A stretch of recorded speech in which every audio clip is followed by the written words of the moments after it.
Chapter 1. The Pilgrim Roads. The roads were long, and the land was vast. For pilgrims of the 11th century, the journey to Jerusalem was not taken lightly. It began in the quiet corners of Europe, fields where farmers bent to the soil, towns where church bells marked time, and monasteries where prayer shaped the rhythm of life. But something stirred deeper than routine. Across the Christian world, a longing had taken root, a sacred yearning to walk where Christ had walked, to see the land where heaven had touched the earth.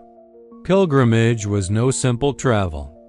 It was a vow made with the soul, a sacred task woven with risk and reverence. To reach the Holy Land meant crossing rivers and mountains, forests and deserts. It meant nights spent under strange skies and days without water, food, or shelter. But the true challenge was not the earth beneath their feet, it was the unknown ahead. Between them and Jerusalem lay 1,000 dangers. Kingdoms rose and fell along the way. Languages shifted like the wind, and the laws of one city meant nothing in the next. Yet still, the pilgrims walked. Some were barefoot in penance, others clothed in rags or armor. Rich and poor, old and young, all were drawn by the same sacred thread: hope, salvation, and the desire to be near the sacred. The Holy Land itself, though distant, held a magnetic pull. Tales of its sacred hills, the stone streets of Jerusalem, and the Church of the Holy Sepulchre filled European hearts with wonder. For many, to see the Holy Land before death was to touch eternity while still breathing. They left behind homes, families, and certainty, stepping into a world that offered no guarantee of return. But faith is strange that way. It does not promise safety, only meaning. And so the pilgrims walked, day by day, into lands they did not understand, toward a city they had only heard of, led by a hope too large for words, a world of fear and faith, but faith walked hand in hand with fear. The world beyond Christendom was no quiet place. On every road to Jerusalem, danger was never far behind. The lands of the Eastern Mediterranean were carved by war. The Byzantine Empire, once mighty, now watched with weary eyes as new powers emerged. Muslim dynasties ruled over much of the Holy Land, each with its own laws and loyalties. Though some rulers allowed Christians to pass in peace, others did not. And even where peace was promised, it was often fragile, broken by politics, by greed, or by the anger of a single man with a blade. Bandits roamed the roads, seeking travelers weighed down by coin or food or fear. In the high passes, in the forests, and on the edge of every village, the threat of attack was a constant whisper. Some pilgrims were robbed, others vanished. There were stories of caravans ambushed, of men crucified on the road, of women taken and never seen again. Each tale spread back home like smoke, warning others but rarely stopping them. Danger, it seemed, could not dim devotion. At the same time, Europe itself was restless. The power of the Church grew alongside growing hunger for order and redemption. The Crusades were still years away, but the soil was already turning. The sense of divine mission, the idea that earthly swords could serve heavenly causes, began to take root. And yet, even with this rising spirit, there was no answer to the chaos on the road. The Church could not protect every pilgrim. Kings could not patrol deserts and mountains. Something else was needed, someone both holy and strong. A shield. Not just of metal, but of meaning. In monasteries, monks prayed for peace. In castles, knights trained for war. But no one had yet imagined that the two could be one. And so pilgrims kept walking between fear and faith, between violence and vision, into a world that cried out for protectors who could hold both the sword and the cross. Need no one could ignore. By the close of the 11th century, the stories could no longer be ignored. Too many pilgrims had vanished, too many had returned broken, and too many had never returned at all. Letters reached Rome, carried by trembling hands. Bishops spoke of the danger in hushed tones, and in the courts of Europe, noblemen began to whisper of duty, not just to land or blood, but to God. The church listened, so did kings. And a strange question began to rise, as if from the silence itself. What if knights could protect more than kingdoms? What if they could protect faith? The call was not yet loud, but it was deep. It echoed through stone halls and monastery cloisters. Men of influence began to imagine a new kind of warrior, one who would take vows of poverty and chastity like a monk, but carry a sword like a knight, one who would not fight for gold or glory, but for the safety of the devout, a protector not of borders, but of belief. The idea was bold. Some said it was madness. But the need was growing, and needs often shape history more than plans do. In 1095, Pope Urban II preached the First Crusade, calling knights to take up the cross and reclaim the Holy Land. Tens of thousands answered. The roads to Jerusalem filled not only with pilgrims, but with warriors. But even with armies marching east, the danger to individual travelers remained. The Holy Land was not safe, and the Church knew it. The concept of warrior monks was no longer a whisper. It was a cry of prayer that someone, somewhere, would rise to meet the need. And soon, they would. Before the Brotherhood, but before there were Templars, before the white mantles and red crosses, there were simply men-knights who felt the weight of this new calling. They had no grand headquarters, no papal blessings, no famous name. What they had was purpose. These early knights began to organize, quietly and with devotion, to protect those who could not protect themselves. In the shadow of Jerusalem's walls, they took their first steps not as conquerors, but as guardians.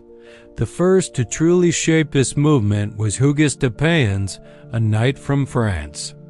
Alongside a small group of companions, he pledged himself to this new path.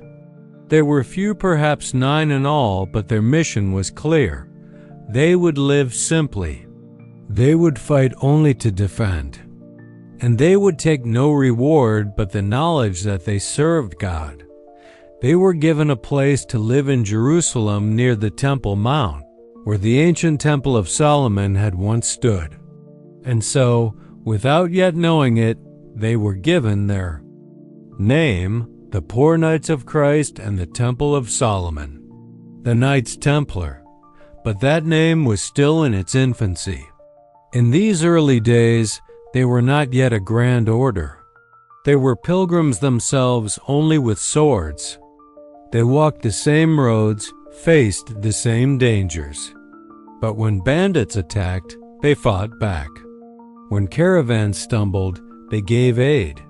When others turned away, they stood firm. Their symbol had not yet been drawn. Their rules had not yet been written.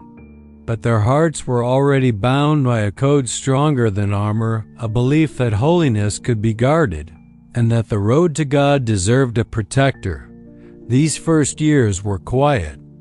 There were no grand battles, no castles flying their flag. But in the stillness of those early days, something powerful was forming. A new kind of knighthood, a new kind of faith. And in time, the world would know their name. But here, in the time beginning, they were just men on a road, watching, waiting, and ready. Chapter 2. 9 riders to Jerusalem, target word count 2,000 words. The vision of Hugas the wind that swept across the hills of Jerusalem, carried more than dust. It carried silence, a kind that echoed in the stones of ruined walls, and lingered in the footsteps of pilgrims who still dared to come. Amid that silence, something new was stirring. It began not with an army, but with one man, Hugas, a knight from the lands of Champagne in France. He did not arrive with banners or gold. He came instead with a vision, one formed not by ambition, but by conviction. A calling that would soon gather others like him. Hugas had seen the world as it was. He had watched pilgrims robbed, beaten, and murdered along sacred roads. He had heard their cries, and he had also heard the silence that followed: no protection, no answer, only fear. And in that silence, something took root in him. A vision not just of a soldier, but of a servant. A man who could carry a sword for others, but never for himself. Who could fight not for land or power, but for the holy path so many could not walk alone. He began to speak of this vision, softly at first, to men who had seen war and knew its weight, to knights who had once fought for kings, but now searched for something higher. And slowly they gathered, one by one, until they were 9. 9 knights, 9 hearts. No nation, no title, no banner, only a shared vow to become defenders of pilgrims, guardians of faith, and brothers in purpose. There was no ceremony, no trumpet. But those 9 unknown to the world were about to plant the seed of something that would echo for centuries. They were not yet called Templars, but the road to that name had begun.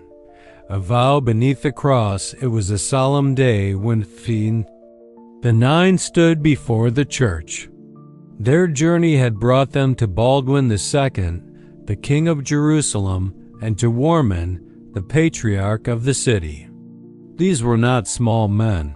They held both sword and scripture. And before them, these knights made their vows. It was not a vow of glory, not a promise of gold. It was something older, something sacred. A vow of chastity, poverty, and obedience. To live not as lords, but as servants. To hold no wealth, to seek no marriage, and to follow orders not from a king, but from heaven. These were not easy promises for knights to make. Many had lived among riches, known the thrill of victory, worn fine armor, and carried pride like a badge. But here, beneath the cross, they laid all that down. They became a brotherhood, bound not by blood, but by belief. Their vow also included something rare, something that set them apart from any monastic order before them.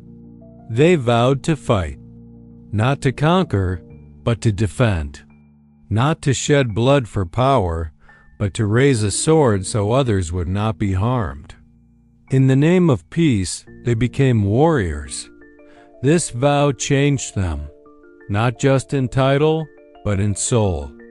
They were no longer just knights. They were protectors of the path, soldiers of the sacred. A new kind of warrior was born, part monk, part soldier, wholly devoted.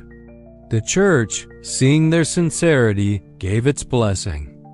Baldwin gave his support, and the people, though they did not yet understand, would soon know their name. In that small circle of men, under the eyes of heaven, the brotherhood began not with fire, but with faith. The Temple of Solomon, every knight needs a stronghold, but these men asked for no castle. They had no treasures to guard, no walls to raise. Still, King Baldwin offered them something profound, a place to live within the old temple complex on the Temple Mount, In the heart of Jerusalem. It was not a palace, it was not filled with comforts, but it held a name, a memory older than any crown. The Temple of Solomon. Though the original temple had long been destroyed, the ruins remained, and within those stones was deep meaning. For Christians, Jews, and Muslims alike, the Temple Mount was sacred ground. To live there was to walk among echoes. To pray there was to breathe the same air as prophets. And for the 9 knights, it was a sign. A place not of their choosing, but of divine design. They accepted the gift, not for the stone and shelter, but for the symbol. They became known as the Poor Knights of Christ and the Temple of Solomon. And though their full name was long, the world would soon shorten it to Templars. In that sacred space, they formed a new way of life. They prayed together. They trained in silence. They studied scripture and kept their armor plain. No gold, no silk, no feast. Their days were marked by humility, their nights by vigilance. And outside their walls, the roads were still dangerous. The work they had promised to do had not yet begun in full, but it would. Their home was holy. Their vow had been made. And their purpose was clear. Here, in the shadow of ancient stone, the future of the Templars began to take shape, not in glory, but in sacred stillness. Riding 2 to a horse, their vow of poverty was not symbolic. It was real. These knights, unlike any others, had no riches, no lands, no banners embroidered with lions or dragons. Their clothes were simple, their weapons shared. Even their horses, most had only a few, were used by 2 men at once. Image would later become their seal, 2 knights on a single horse. It was not shame, but honor. It meant brotherhood. It meant humility. And it meant they were different from the world they came from. Most noble knights rode alone, surrounded by servants, shining in steel. But the Templars, in those early days, rode side by side, plain, silent, and watchful. They began their patrols slowly, quietly, watching the roads where pilgrims walked. Their presence was not loud, but it was steady. A shadow at the edge of danger, a guardian seen only when needed. Some pilgrims wept when they saw them, because for the first time they felt safe. Others were confused. Knights, they understood. Monks, they understood. But these men were something in between, praying in the morning, sword in hand by noon. They slept on bare floors, ate what they were given, and rose each day not for wealth or reward, but because their duty called them. Their mission was not just to survive, but to serve. Even when their armor was thin, even when the roads were empty, even when they were forgotten, and yet they kept going. Riding 2 to a horse, holding on to a dream that most could not see. Their order had no riches, but it had something deeper: devotion, discipline, and direction. These early years were not loud, they were not glorious, but they were sacred, and in their quiet service, a legacy was being born. A legacy that would soon rise across continents. But here, in the beginning, it was just 9 men, 2 to a horse, riding toward danger, carrying nothing but faith. Chapter 3. Monks of War. Target word count, 2,000 words. A strange kind of holy. The medieval world was a place of clear lines between the sacred and the secular, the spiritual and the martial, the monk and the knight. A monk lived in silence, cloistered behind thick walls, his days spent in prayer, fasting, and study. A knight rode into battle, sword drawn, armor gleaming, his life a cycle of conflict and honor. But the poor Knights of Christ in the Temple of Solomon, soon known as the Knights Templar, did not fit into either mold. They stood in the space between, and to many, that space felt unnatural. Here were men who wore the cross on their tunics, yet carried weapons at their sides. They recited prayers by candlelight and trained for battle before sunrise. They lived by vows of chastity and poverty, yet spilled blood when duty called. The church had never seen anything like them. Neither had the kingdoms of Europe. The Templars were holy men, but not in the quiet way people expected. They were not hidden behind monastery walls. They were visible, mobile, and fiercely armed. Their holiness was not shown in books or chants, but in steel and sweat, in the shielding of the weak and the holding of dangerous roads. To many, this union of sword and scripture was a contradiction. It asked an uncomfortable question. Could violence serve God? The Templars believed it could, if that violence was in defense of the innocent, if it was disciplined, and if it was offered not in anger, but in sacrifice. They were not mercenaries. They were not crusaders in the traditional sense. They were monks of war, bound to a higher cause. But this strange blending of roles left many uneasy. Some saw it as holy, others as deeply dangerous. Yet whether loved or doubted, one truth could not be ignored. The Templars were changing what it meant to be both monk and knight, and the world was watching. The critics and the curious. As the Templars grew in number and reputation, so too did the questions. Bishops whispered in council halls. Nobles debated in castles. Scholars raised eyebrows in scriptoria. How could men claim both the sword and the cross? How could killing ever be part of a sacred life? Some critics were direct. They argued that the Templars had abandoned the humility of true monasticism.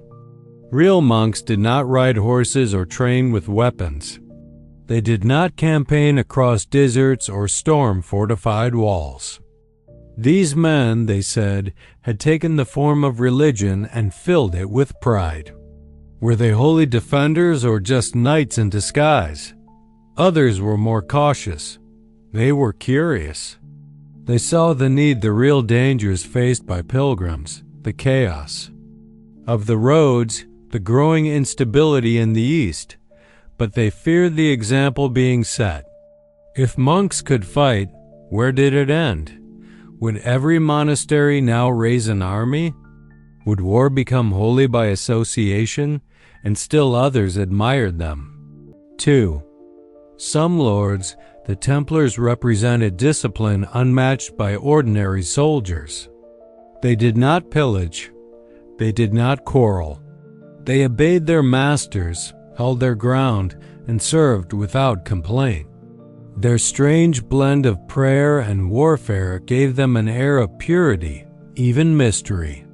They seemed unshakable warriors, not for a king, but for something higher. But no matter the view, all agreed. This was something new. And anything new, in the medieval world, required either approval or rejection. The church could not ignore them any longer, nor could it leave their future to rumor and doubt. If the Templars were to continue, they would need more than faith. They would need legitimacy. And one man would give it to them. Bernard of Clairvaux intervenes. He was not a king, nor a warrior, nor even a pope. But Bernard of Clairvaux held more influence than most monarchs of his age. A Cistercian monk and abbot, Bernard was known for his wisdom, his passion, and his unshakable devotion to God. His words could change hearts. His letters moved courts. And when he spoke, The church listened. It was Bernard who stepped forward when the world hesitated. He saw in the Templars not heresy, but hope. He understood that they were not trying to distort holiness. They were trying to protect it in the only way the world allowed.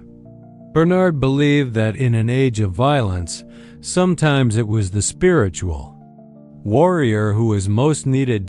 So he wrote. His text was titled De Laude Novi Militia, in praise of the new knighthood. It was a defense, a blessing, and a challenge.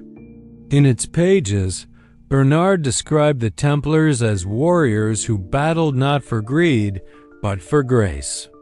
He wrote that they fought not for the world, but for the Lord, that their swords, though sharp, were guided by prayer, and that their mission, though violent in appearance, was rooted in peace. Bernard's words gave the Templars something they had lacked: theological foundation. His voice was one of the most respected in Christendom. By praising the order, he sanctified it. He gave it shape, meaning, and approval from the heart of the Church. What had seemed strange now seemed divinely inspired. With Bernard's support, the Templars moved from being tolerated to being embraced. His letter did not end the questions, but it gave the Church a language to understand these monks of war. And in that understanding, the path opened wider. The Templars were no longer just a handful of knights with a strange calling. They were now part of something larger. And still, something essential was missing: structure. That would come next. A rule for the rule breakers. In the year 1129, the Council of Troyes gathered in France. Church leaders, nobles, and scholars assembled to discuss matters of faith and governance. Among the items brought to the council was the Templar order. No longer just a few men in Jerusalem, they had grown in number and reach. They needed guidance. They needed a rule. Most monastic orders followed a rule, a set of written laws and customs that governed daily life. The Benedictines had theirs. So did the Cistercians. The Templars, until now, had none. They had followed their vows in spirit, but now they needed words on parchments, something that could guide not only 9 men, but hundreds, perhaps one day thousands. The council listened. They debated, and then they acted. With Bernard's help and the blessing of the Church, with Bernard's help and the blessing of the Church, of the Church, rule was written. It blended the practices of traditional monastic life with the demands of a military role. It told the Templars when to pray, how to dress, what to eat, and how to fight. It forbade vanity. It required obedience. It commanded silence at certain hours and bravery at all others. Perhaps most famously, it enshrined the image of poverty. Templars were to own nothing personally: no gold, no lands, no titles. Even their horses and armor belonged to the order. They lived communally, served communally, and died communally.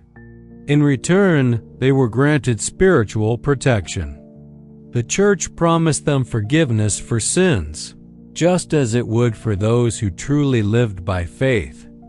With the rule in place, the Templars were transformed. They were no longer a curiosity or an exception.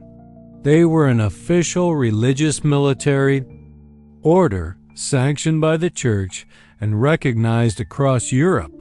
Their seal 2 men on one horse spoke not only of poverty, but of partnership. Their white mantles, marked with a red cross, now told a story the world could read. They were monks. They were knights. And now they were something new entirely: the Order of the Temple. Chapter 4. Crosses in the Sand. Target word count, 2,000 words. Marchers in the dust, the sun over the Holy Land did not shine gently. It burned. It hung like a white coin in a pale sky, casting long shadows over the stony hills and the endless plains of dust. On these paths, carved by the footsteps of pilgrims and the hooves of knights, the Templars walked.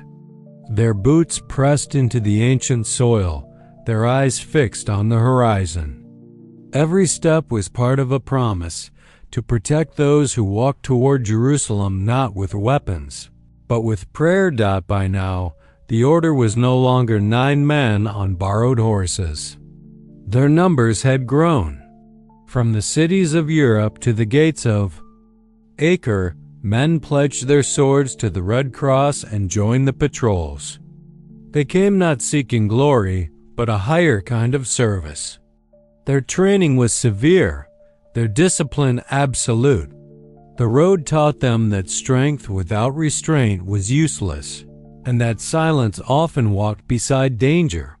They traveled in groups, riding through valleys where ambush waited and over ridges that revealed the vulnerable caravans below. These pilgrims were tired, hungry, and afraid. Many had come from distant lands, speaking foreign tongues and carrying only faith. It was the Templars who became their shelter. They stood between these travelers and the blades of bandits, between hope and despair. Often, the battles were sudden. An arrow in the dust, a shout in the hills, the clash of steel and the sharp silence that followed. The Templars fought without flourish. They fought with precision and resolve. And when the danger passed, they did not linger. There were more caravans, more roads, more souls to protect. They were monks in armor, warriors shaped by prayer and sharpened by purpose. And always, the dust clung to them, dust from ancient trails, from broken cities, from sacred roads lined with olive trees and blood. Theirs was a holy fatigue, a sacred burden born beneath the desert sky. From shields to strongholds, at first, their presence was mobile, watchful eyes and swift swords moving with the flow of pilgrims. But the land was too vast, the danger too constant. A new strategy began to form. They needed places to stand, not just to pass through, but to hold. Places where their mission could take root in stone. So the Templars began to build what started as way stations and modest outposts slowly grew into strongholds. Small keeps became watchtowers. Watchtowers became castles. These were not places of luxury, but of defense walls thick enough to hold against siege, gates designed to resist fire, and wells dug deep to survive drought. Each fortress was a heartbeat in a growing network, stretching across the Holy Land like the bones of a new body. Each was built with purpose, positioned not for comfort, but for strategy. They guarded mountain passes and coastal roads. They protected trade routes, holy sites, and supply lines. Some of their castles became legendary, like Safed, perched high in the Galilee, or the mighty fortress of Gaza on the southern frontier. They stood like teeth at the edge of Christendom, firm against the shifting sands of time and war. Inside, life was simple: a chapel for prayer, a hall for meals, an armory for weapons. There was no gold trim or silken drapery. The Templars lived as they vowed, humbly, soberly, as men sworn to purpose. They trained within stone courtyards, studied the patterns of battle, and prepared for sieges that might never come or might arrive at dawn. Each stronghold was more than a military post. It was a message, a sign that the Templars were not passing through the Holy Land. They were planting roots, defending borders and holding a sacred line. Where others came to conquer, they came to keep watch. The Red Cross rises the Templars had always worn white. Their mantles were plain, the color of purity, the symbol of their monastic calling. But now something new was added. A red cross stitched onto the shoulder, stark and unmistakable. A mark that would come to define them in both legend and fear. Red Cross was not merely decoration. It was a vow made visible. It signified readiness to die, not in defeat, but in sacrifice. It was the blood they were willing to shed not for conquest, but for the safety of others and for the cause of Christ. The Church had granted it to them as a badge of martyrdom. And so, when they rode into danger, it was not as nameless warriors, but as marked men.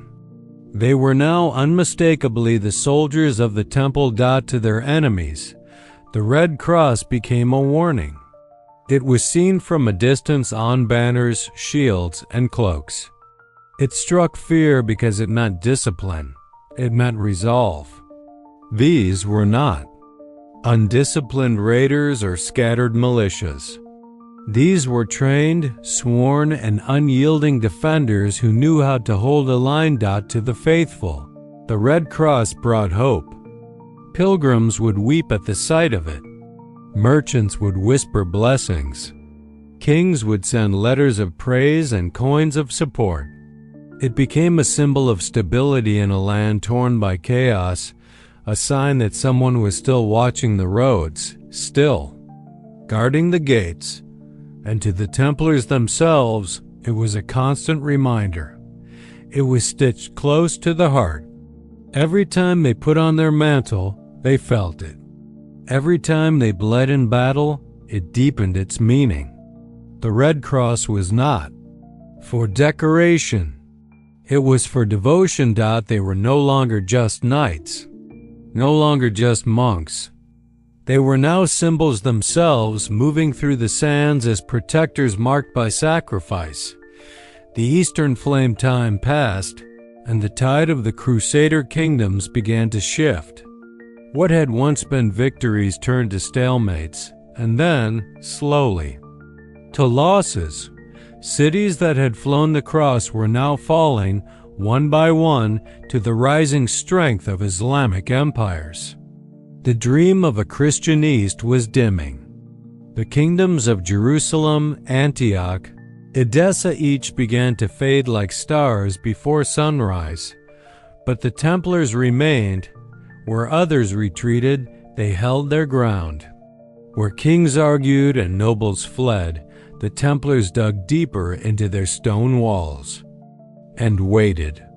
They knew their duty was not tied to the politics of courts or the fortunes of kings. Their mission was rooted in something stronger. As long as pilgrims still came, as long as the road still wound toward Jerusalem, their cause would endure. Their strongholds became the final torches in a land going dark. In places abandoned by armies, the Templars stood as the last defenders. They held bridges, man towers, and rebuilt broken gates. Their supply lines grew thin. Their numbers stretched. But their resolve did not waver. They knew the land was changing, that the world around them was shifting. But they did not let go. The Eastern flame still burned in them, a fire lit not by conquest, but by commitment. They were not trying to win an empire. They were trying to guard a path. Even if that path grew narrower with every year, and in that fading light, they became more than warriors. They became keepers of memory, the last silhouettes of a holy ambition now crumbling. But even in retreat, they carried their purpose like a shield, quiet, steady, undone by time perhaps, but never by fear. As the sun set over the Holy Land and the Red Cross glowed in the dying light, the Templars did what they had always done. They held the line, faithful to the end. Chapter 5. The Sword and the Quill. Before the Templars built fortresses of stone, they built something even more powerful, an order rooted in discipline, defined not just by the sword, but by the quill. At the heart of the Knights Templar stood, not chaos but structure, and that structure began with a rule. It was not a loose collection of ideas, but a living document, a rule made of more than 70 articles that guided every action, shaped every decision, and filled every quiet hour. This rule did not emerge overnight. It was crafted slowly with the wisdom of monks and the precision of soldiers. Written under the guidance of the Church and deeply influenced by Cistercian ideals, the rule became the soul of the Templar order. It was not glamorous. It was not easy. But it was clear. Every detail was considered. What time to rise? What words to speak? What to wear? When to fast? When to confess? Even how to eat.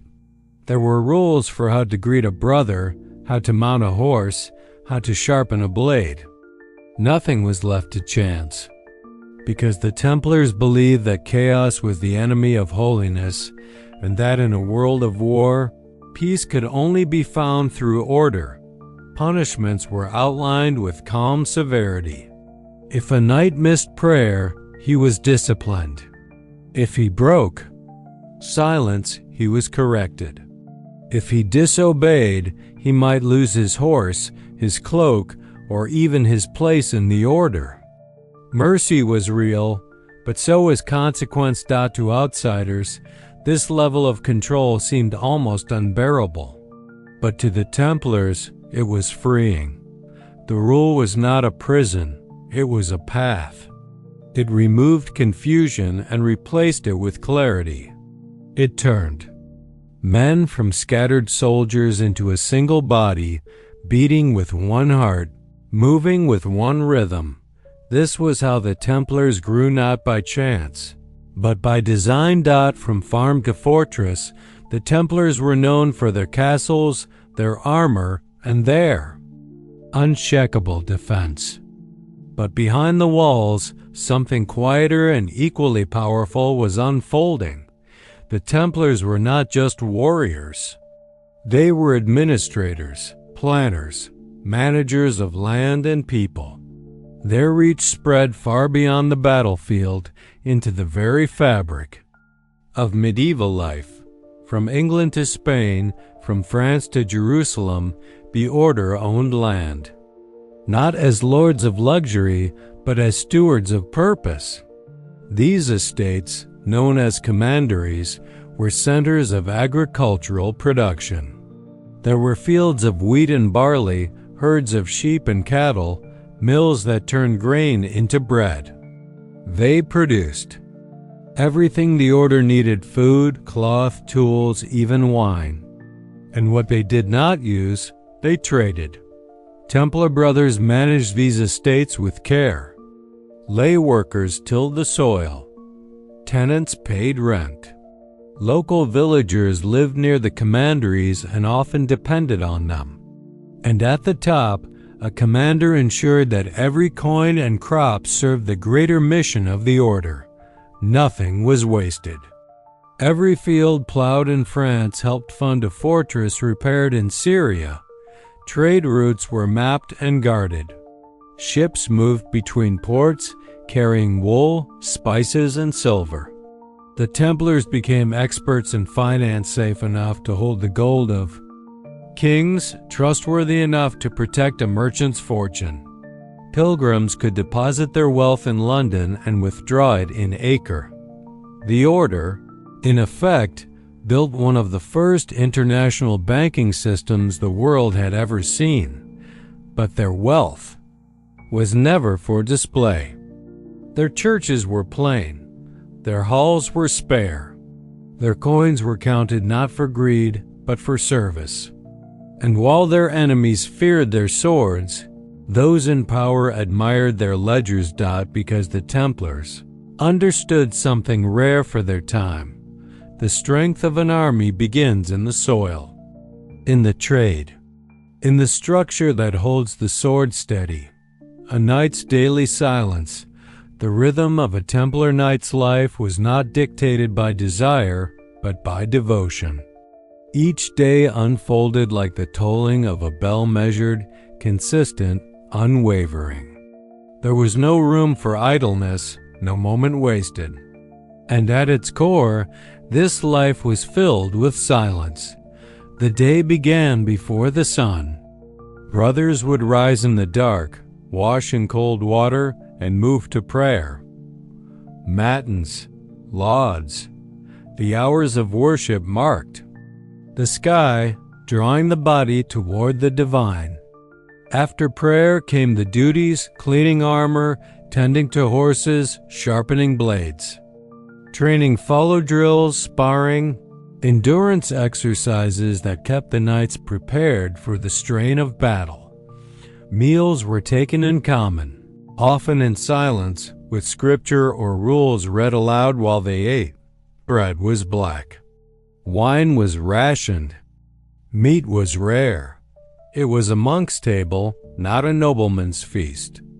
Each gesture was humble. Each portion small dot between moments of labor were moments of stillness, more prayer, more reflection. The rule insisted on silence, not just as discipline, but as armor for the soul. Words were few, eyes were watchful. Noise was considered a distraction from the holy path, but even in quiet there was purpose. A knight cleaned his sword not just for battle, but for readiness. He cared for his horse not just for speed, but for partnership. Everything was connected to duty. When night returned, the Templars prayed again, Compline, the final office of the day, and then sleep short, simple, and always interrupted by watches. The fortresses never slept fully. A Templar might be roused at any hour to man a wall or respond to a call. Their lives were built not for comfort, but for clarity. Each day a mirror of the one before. Each act a brick in a greater wall of purpose. Discipline without borders. What made the Templars different was not just their courage, it was their consistency. From the cold valleys of the Pyrenees to the burning sands of Palestine, a Templar lived the same life. The same rule, the same vows, the same rhythm. This was no small achievement. In an age where distance fractured identity, the Templars remained unified. A knight from Burgundy could ride to Cyprus and find the same prayers at dawn, the same black bread, the same silence, the same cross stitched on the same white mantle. This unity made them strong. It meant that they could be trusted anywhere. It meant that the order could send men across seas and mountains without fear of rebellion or confusion. Every Templar was a thread in a single woven cloth stretched across continents, yet never torn. Even in letters, this structure appeared. Reports moved through the order with order. Inventories of grain, lists of arms, accounts of battles each. Carefully recorded and sent to the master of the order wherever he might be. The sword was sharp, but so was the pen. They held councils. They reviewed decisions. They corrected mistakes. And they did so with the same tone they carried into battle. Calm, precise, and loyal. For the Templars, discipline was not an idea. It was a way of life. It moved with them, breathed through them, and held their brotherhood together even as kingdoms fell and enemies grew.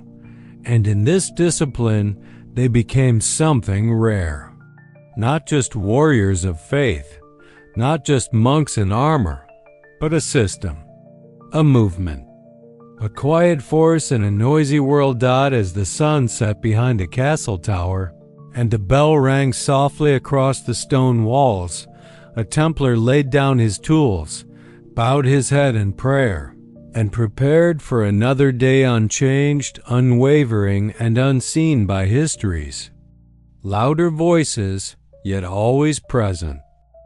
Chapter 6. Castles of Heaven and Earth.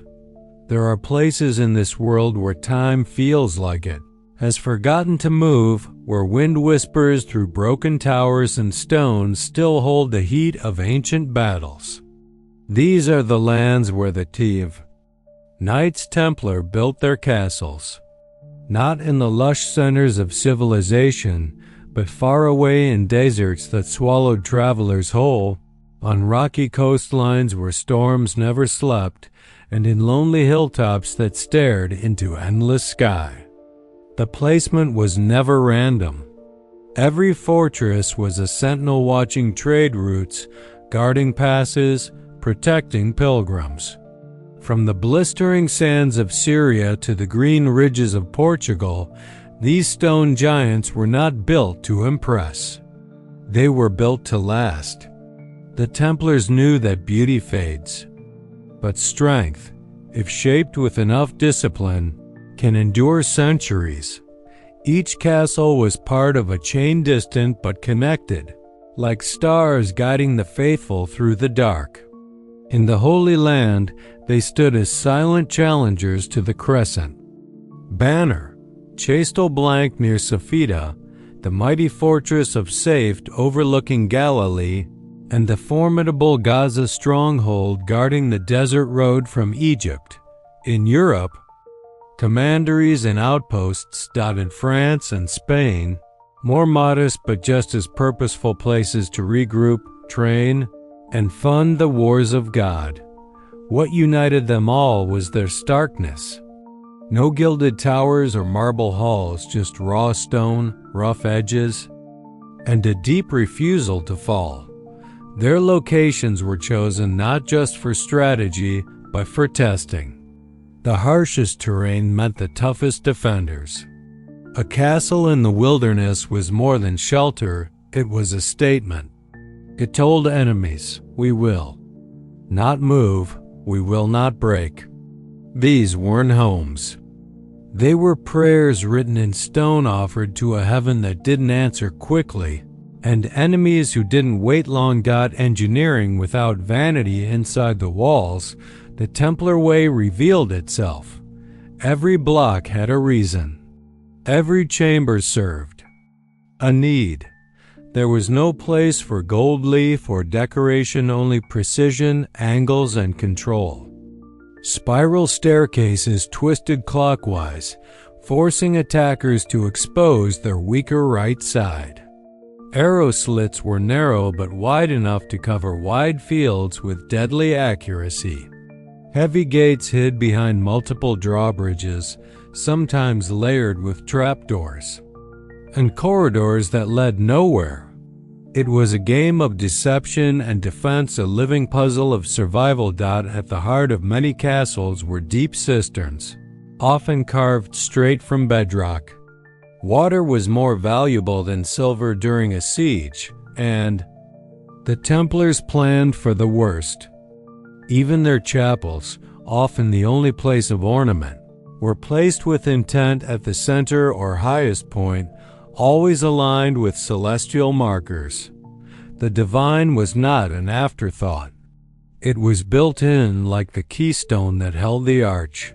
But perhaps most haunting were the murder holes, those gaps above gates and passageways from which boiling oil, arrows, or stones could rain down upon invaders.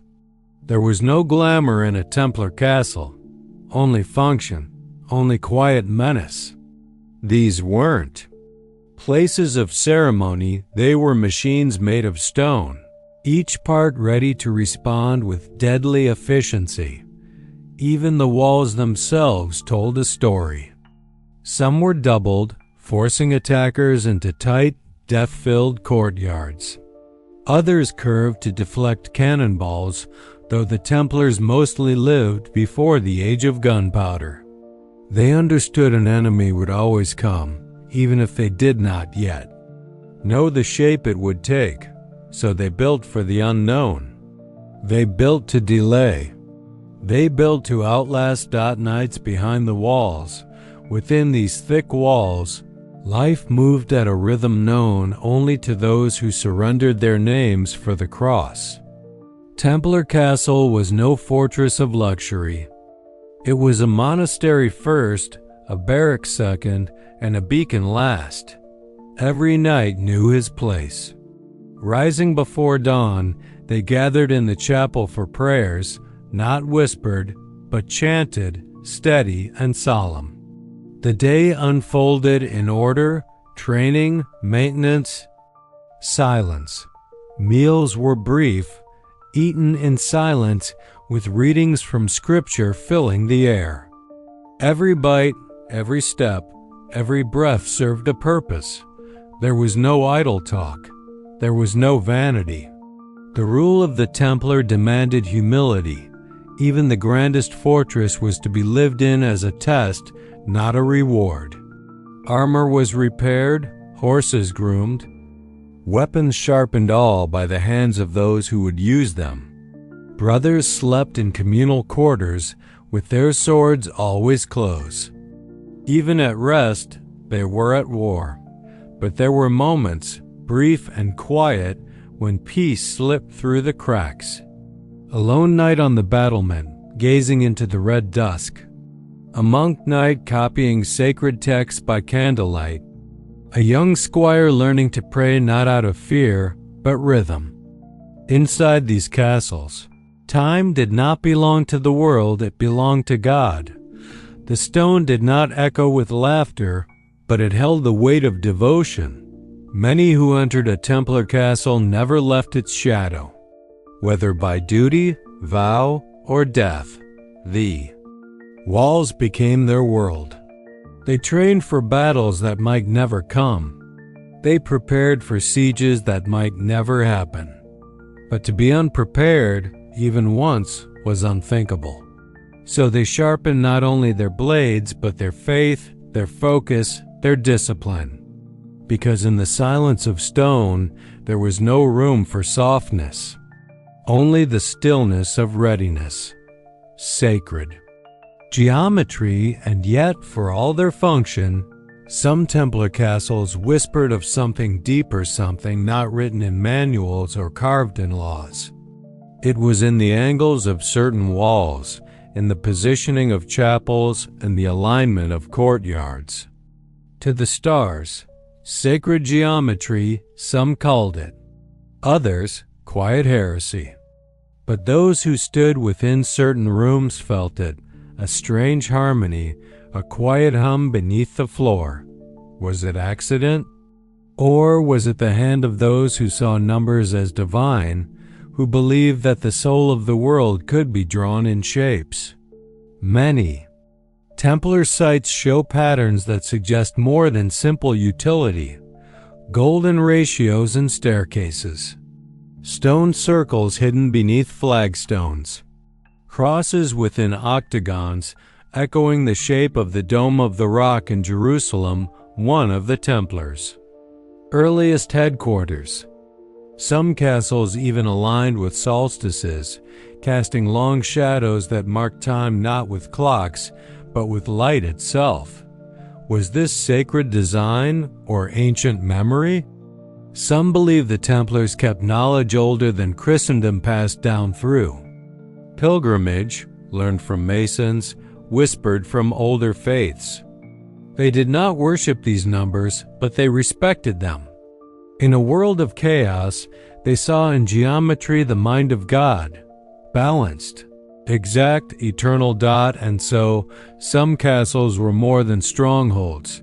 They were maps, not of roads, but of meaning. Not of land, but of heaven. A knight might never speak of it. A builder might never admit it. But in the symmetry of certain walls, in the quiet of certain chapels, something lingered. A presence, a pattern. A code waiting to be read not by eyes, but by soul. Templar castles were built to stand the siege of man. but perhaps some were also built to open a gate not of stone, but of spirit, not to defend a kingdom, but to remember one. Chapter 7. War Beyond the Sea. The wind in the Levant carried more than sand. It carried the sounds of banners flapping, swords being drawn, and hoofbeats pounding against the dry earth. It carried prayers, two soft murmurs tucked behind teeth, whispered into helmets before battle. These were not battles of quick victory or glory. They were battles of heat, weight, and the will to hold. And in them stood the Knights Templar, not the largest force on the field, but among the most feared. At Montgisard in 1177, the odds were as uneven as the terrain. King Baldwin IV, young and stricken with leprosy, led a small Christian army to confront Saladin's vast forces near Ramla. The Templars rode at the front, not because they were ordered, but because that was their place where the fighting would be thickest. With the cross on their tunics and steel in their hands, they charged a force many times their size. The clash was not clean. The dust rose high, the sky dimmed, and the earth drank deeply. But discipline held the line. Not passion, not rage, discipline. Formation stayed tight, swords moved in practiced rhythm. And by the end, Saladin retreated. Montgisard was not just a victory.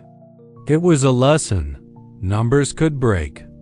Faith and order could bend but not fall. But battles did not always end in triumph. Hatton came in 1187, a different story, a darker one. The Templars rode into that heat-blasted valley, lured away from water, from high ground, from reason. The Saracen army surrounded them, slowly closing in under the blinding sun. Parched, blistered, outnumbered, and surrounded, the Crusaders broke apart. Yet the Templars fought on last to fall, last to yield. Many were captured. Most were executed. They knelt not in surrender, but in silence as blades fell upon necks. Their fall was not of fear, but of fatigue. Their end did not dishonor them. It hardened their myth. The field of fire was not just a place of clashing arms. It was a forge. It burned away softness, exposed the heart of those who fought. And in these crucibles, the Templars became something more than warriors.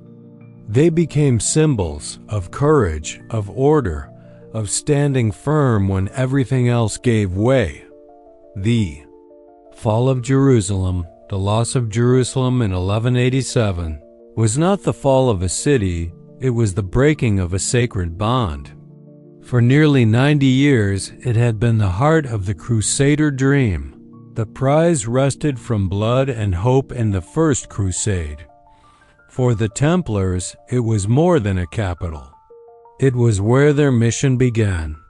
Their first headquarters had been atop the Temple Mount itself. Every stone, every street was touched with memory and purpose. But after Hatton, the walls of Jerusalem could not hold.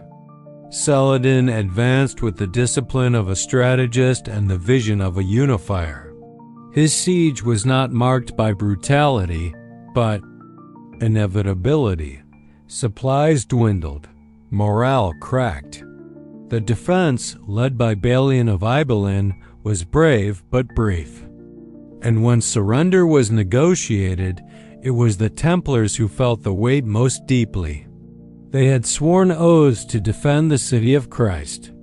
And now, they walked away not in retreat, but in mourning. The Templars did not protest the surrender. They understood the limits of valor. But as they left the city, many did so barefoot, their heads low, their hearts heavy. Some refused to leave.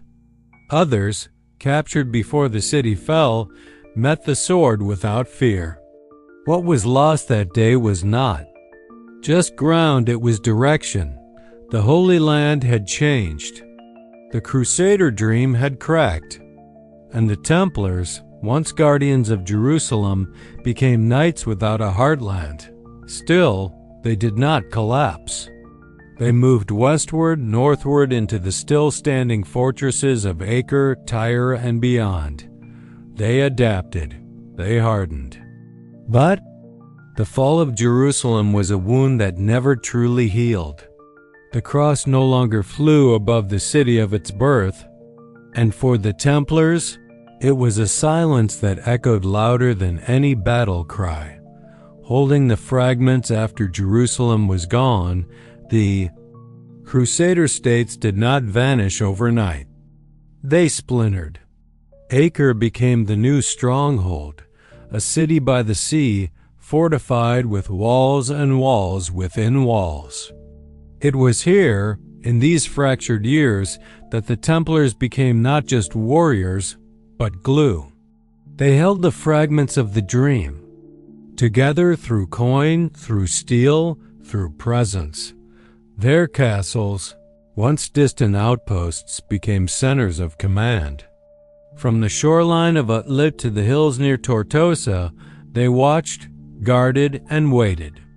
They became envoys, negotiators, even bankers. Pilgrims still came. Merchants still moved. And the Templars offered passage, protection, and judgment. Their network, wide and disciplined, stretched from London to Jerusalem, from Rome to Acre. Where kings hesitated, they acted. Where leaders faltered, they endured. But their strength was not just in strategy, it was in spirit. In a time when leaders squabbled and alliances dissolved, the Templars remained constant. They answered not to a crown, but to the Grand Master, and through him to something higher. Their rule did not change with mood or monarch. It was firm, fixed, eternal. They trained not just for war, but for collapse. They built not just fortresses, but continuity. When other orders faded, the Templars stood silent, armored, waiting. They did not expect reward. They did not demand thanks. Their prize was in the holding, in standing where others fled, in keeping the flame alive even when the temple was gone. Blood and brotherhood to where the Red Cross was not only to fight, it was to bleed and to do so not alone. The Templars were a brotherhood built on more than battle. They slept side by side. They ate without words. They confessed in shared silence. And when they rode into war, they did so as one body. There were no personal standards, no individual banners. Only the white mantle, marked by the scarlet cross. This unity held even in ruin. After the fall of Acre in 1291, the last major crusader, city in the Holy Land, the Templars fought street by street. As fire climbed the walls and the sea frothed red, they covered the retreat of civilians and other soldiers. Many made their last stand within the fortress itself, refusing evacuation, choosing to hold the line until the very end. Brotherhood, in its truest form, means not leaving even when hope has gone. And they didn't. The image of a lone Templar, sword drawn, beneath a burning cross, it is not myth. It is memory. Passed down not in books, but in the feeling that some things must be defended, even in defeat. The Crusades faded. The kingdoms fell. But the Templars endured, not because they won, but because they stayed. Because even in the ashes, they believed. Their story is not one of conquest. It is one of commitment. Through deserts and betrayals, across oceans and centuries, they held a line few dared to draw. They did not ask if victory would come. They asked only if they were ready to stand when it didn't in the end. It was not fire or sword that undid them, it was politics, fear, and time. But on the fields where kingdoms turned to dust, the Templars left a trace. In the silence after battle, in the steadiness before the charge, in the unshakable stillness of men who had made peace with the cost of their calling. And perhaps that is where their legend truly lives, not in glory, but in grit, not in triumph, but in loyalty, not in the towers they built, but in the moments they refused to fall. Chapter 8. The Knight's Treasury. The pilgrim stood at the edge of the known world, the wind brushing dust from his cloak, the sun rising behind him. His journey would stretch across seas, through deserts, and into the land where faith walked on blood-stained stones. Yet he did not carry gold or silver in his bag. His wealth was tucked inside a folded parchment sealed, marked, and understood only by the hands of the Knights Templar. This was not a miracle, but a method. In an age of uncertainty, where roads were haunted by robbers and coin weighed as much as fear, the Templars offered something new: security without the burden of carrying treasure. The pilgrim could visit a Templar house in London, Paris, or Rome, deposit his funds, and receive a carefully coded letter, a promise that could be redeemed in Jerusalem, Acre, or Antioch. Only Templar officials, trained in the exacting art of cipher and symbol, could honor it. It was a quiet revolution. The process felt sacred. Behind closed doors, knights who once wielded swords now worked in silence over ledgers and wax seals. Their authority came not just from their vows, but from their integrity. They were trusted because they could not be bought and because they did not fail. The letter of credit was more than a document. It was a contract of belief. The traveler trusted that the Templars would still be standing when he arrived. And they were. This system transformed the nature of pilgrimage. What once was a physical and financial risk now became a journey of trust. The Templars made movement possible, and in doing so, they quietly claimed a power that few realized, the power to control not just roads, but the wealth that flowed along them. Every scroll, every stamp, every transfer was a brick in a hidden empire, one not built of stone, but of faith and figures. Royal deposits. It was not long before monarchs noticed. Kings, once wary of placing anything valuable beyond their palaces, began to look to the Templars not just as warriors, but as wardens of their wealth. Paris, London, Aragon, each city had its Templar treasury, and behind its thick walls, the fortunes of entire kingdoms waited in silence. Crown jewels, war chests, even personal savings of royalty were handed over to these humble men in white. The irony was sharp. Kings, draped in silk and surrounded by courtiers, turned to monks who owned nothing for the safekeeping of everything. Why? Because the Templars did not fail. Their neutrality was legendary. Bound by vows of poverty and obedience, they stood apart from courtly schemes. A vault in the temple in Paris was safer than a locked room in a royal castle. Even King John of England, battered by rebellion and distrust, sent his wealth to Templar strongholds. The kings of Aragon named them treasurers. Popes leaned on them. Princes borrowed from them. With every jewel stored, every coin counted, the Templars' power deepened, not with loud declarations, but with quiet responsibility.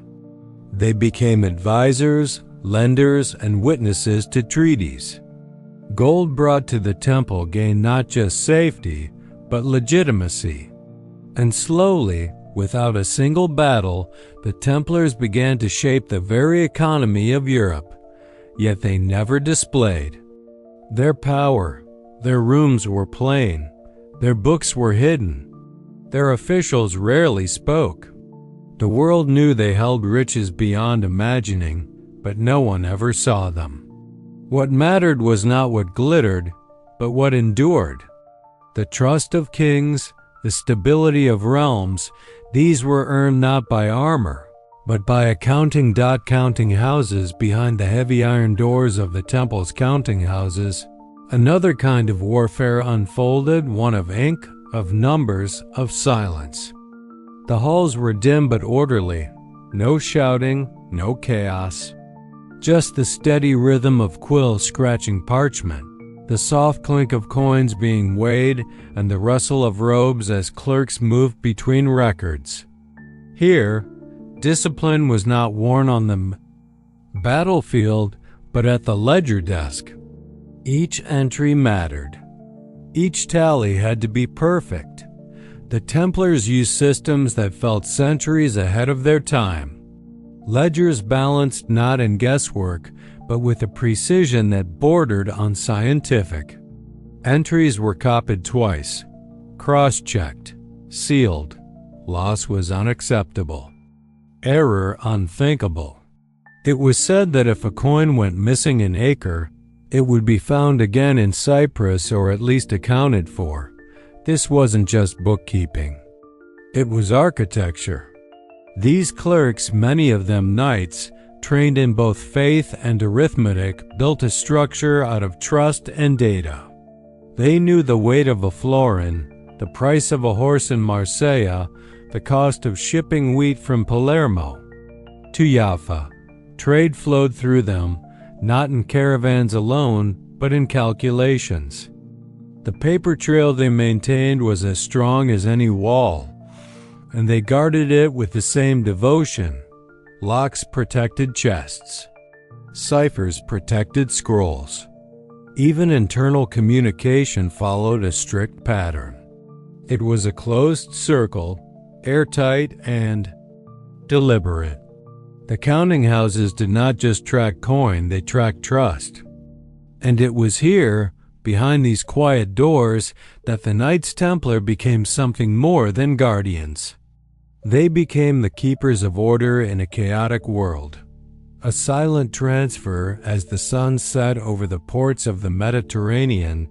Templar ships slipped quietly from harbor.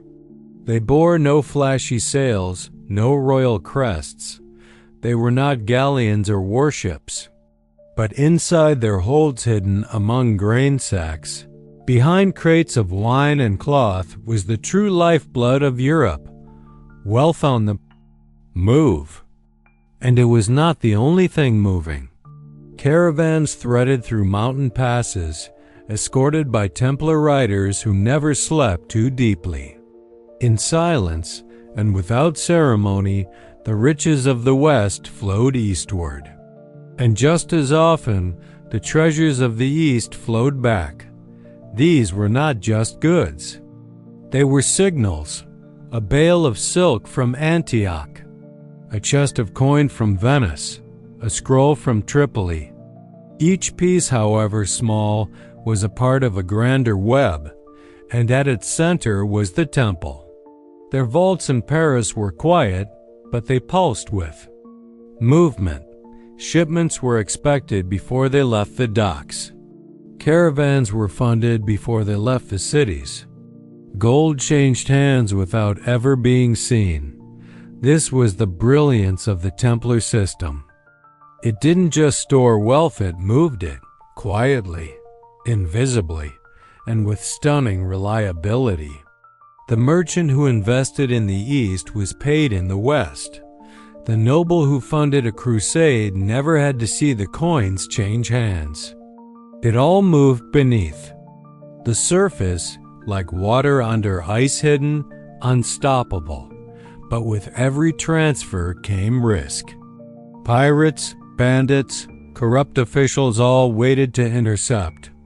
Yet the Templars rarely failed. Their guards were trained. Their roots were secret.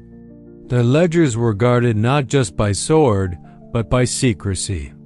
In a world where nothing was certain, the Templar name became a kind of insurance.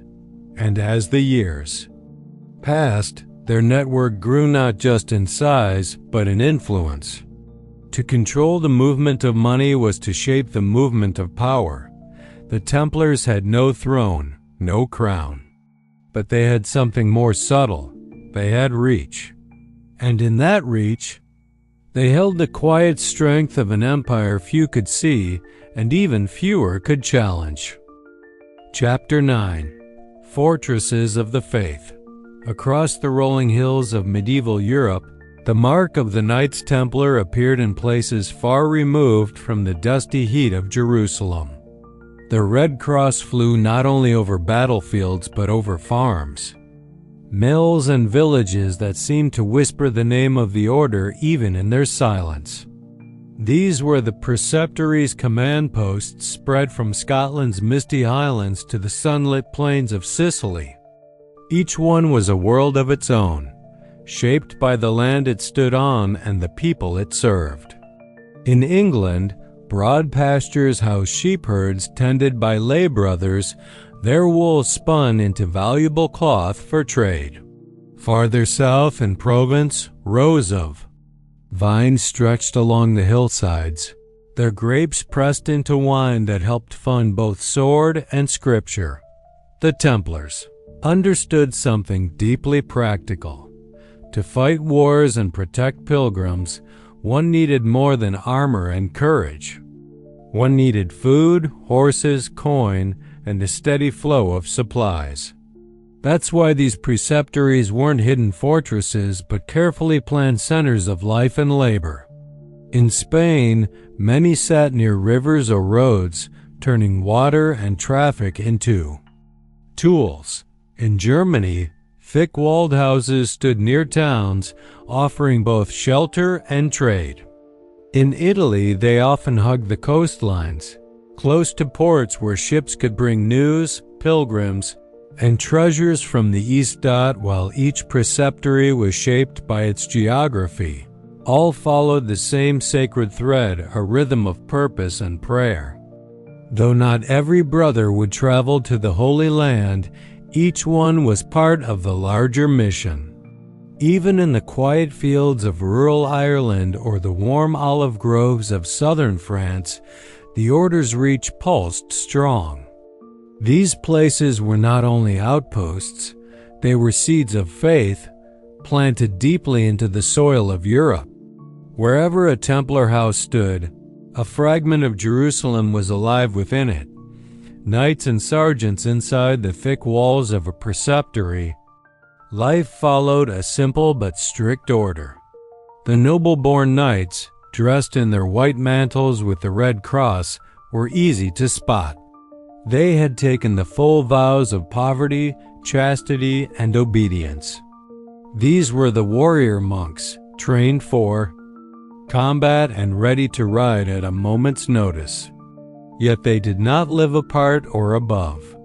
They shared their lives with sergeants' brothers of lower birth, but no lesser devotion. The sergeants wore black or brown robes, humbler in fabric but equal in spirit. Many were skilled fighters, often serving as foot soldiers or mounted auxiliaries. Others worked as blacksmiths, cooks, or stewards. These men handled the day-to-day operations of the estate, keeping the commandery running smoothly. Their days began with early prayers, followed by labor in the fields, kitchens, or armories. Despite the difference in rank, all brothers lived under the same rule, a set of guiding laws that governed everything from when to pray to how much bread to eat. Then there were the lay tenants, people from nearby towns or villages who worked Templar land in exchange for protection. They were not members of the order, but they too became part of its world. Their children might play near the chapel walls, their goods stored in Templar barns, their fears eased by the sight of the Red Cross on horseback riding past their farms. It was a strange blend of warriors and workers, of monks and mechanics, one that held fast, bound by discipline and shared belief. In the training yards, young squires learned to wield sword and shield, but also to kneel in silence and listen. In the dormitories, beds were arranged head to foot, with no indulgence in comfort, no candles allowed after night prayers. Brotherhood, not hierarchy, was the rule. Whether noble knight or rugged sergeant, each man gave his life to something greater than himself. This sense of equality and service built trust, and trust built strength. Economic engines beneath the sacred rhythm of chant and prayer, something more practical thrummed: industry. Every Templar preceptory was an engine of survival and support. Workshops clattered with iron, where blacksmiths shaped horseshoes, hinges, and weapons. In another corner, millstones turned grain into flour, powered by creaking wooden wheels turned by wind or stream. These places were not idle sanctuaries but centers of economic activity, each with its own role in sustaining the order's larger cause. Stables filled with strong, trained horses were tended by experienced hands. These mounts were not mere transport. They were bred and conditioned for war, for speed, for resilience. The order's legendary war horses, such as the destriers, needed years of training before they carried a knight into battle. In some commanderies, horse breeding became a primary function, their barns echoing with soft neighs and the clatter of hooves on straw. The land around the preceptory was no less valuable. Orchards bore fruit, gardens supplied herbs and vegetables, and fields of barley and wheat filled the granaries. Beekeepers harvested wax and honey, while vintners pressed wine that was carefully stored in cool stone cellars. Everything had purpose, whether to feed the brothers, trade with local markets, or fund campaigns far away. Templar estates even acted as banks. As their network grew, pilgrims, nobles, and merchants began depositing wealth with the Templars for safekeeping. A man could leave gold in a Paris preceptory and withdraw it in Acre. The order's honesty and structure made them trustworthy, and their widespread presence made them practical. Soon, Templar commanderies were issuing letters of credit, collecting interest, and managing estates for kings. This financial system was not born in grand halls, but in the quiet offices and writing rooms tucked behind chapel walls, where scribes scratched numbers onto parchment and sealed them with a cross. Though forged in war, the Templar machine was powered by wheat, wool, wine, and wise record-keeping. Their swords were sharp, but so were their minds, and this mix of martial strength and economic sense made them a force unlike any other in the medieval world. Sanctuaries of silence, yet at the heart of each preceptory was something softer, past. The sound of anvils and the tread of horses, beyond the rustle of fields and the ring of coin, there was the chapel. Small or grand, stone or wood, it stood as the soul of the commandery. This was where the brothers gathered at dawn and dusk, where chants rose in Latin and candlelight flickered across carved altars. Here, the Red Cross was more than a symbol of battle, it was a symbol of sacrifice. The chapel was where the rule was read, where confessions were made, where new brothers took their vows. Its silence was not empty but full of intention, of memory, of prayer. Even the busiest preceptory paused for the rhythm of devotion. Before marching to battle or traveling to distant lands, knights knelt on the cold floor, heads bowed beneath stained glass or simple beams, their breath rising like incense to heaven. Visitors, too, felt the weight of peace within these walls. Pilgrims on long journeys could find shelter here. Widows and orphans were sometimes given aid. The Templars were guardians not just of relics and roots, but of mercy. Some chapels held fragments of the true cross or sacred books copied by hand. Others were humble and bare, lit only by sunlight and spirit, and when a brother died, his body was brought to the chapel before burial. Psalms were sung over him. His sword was laid beside him.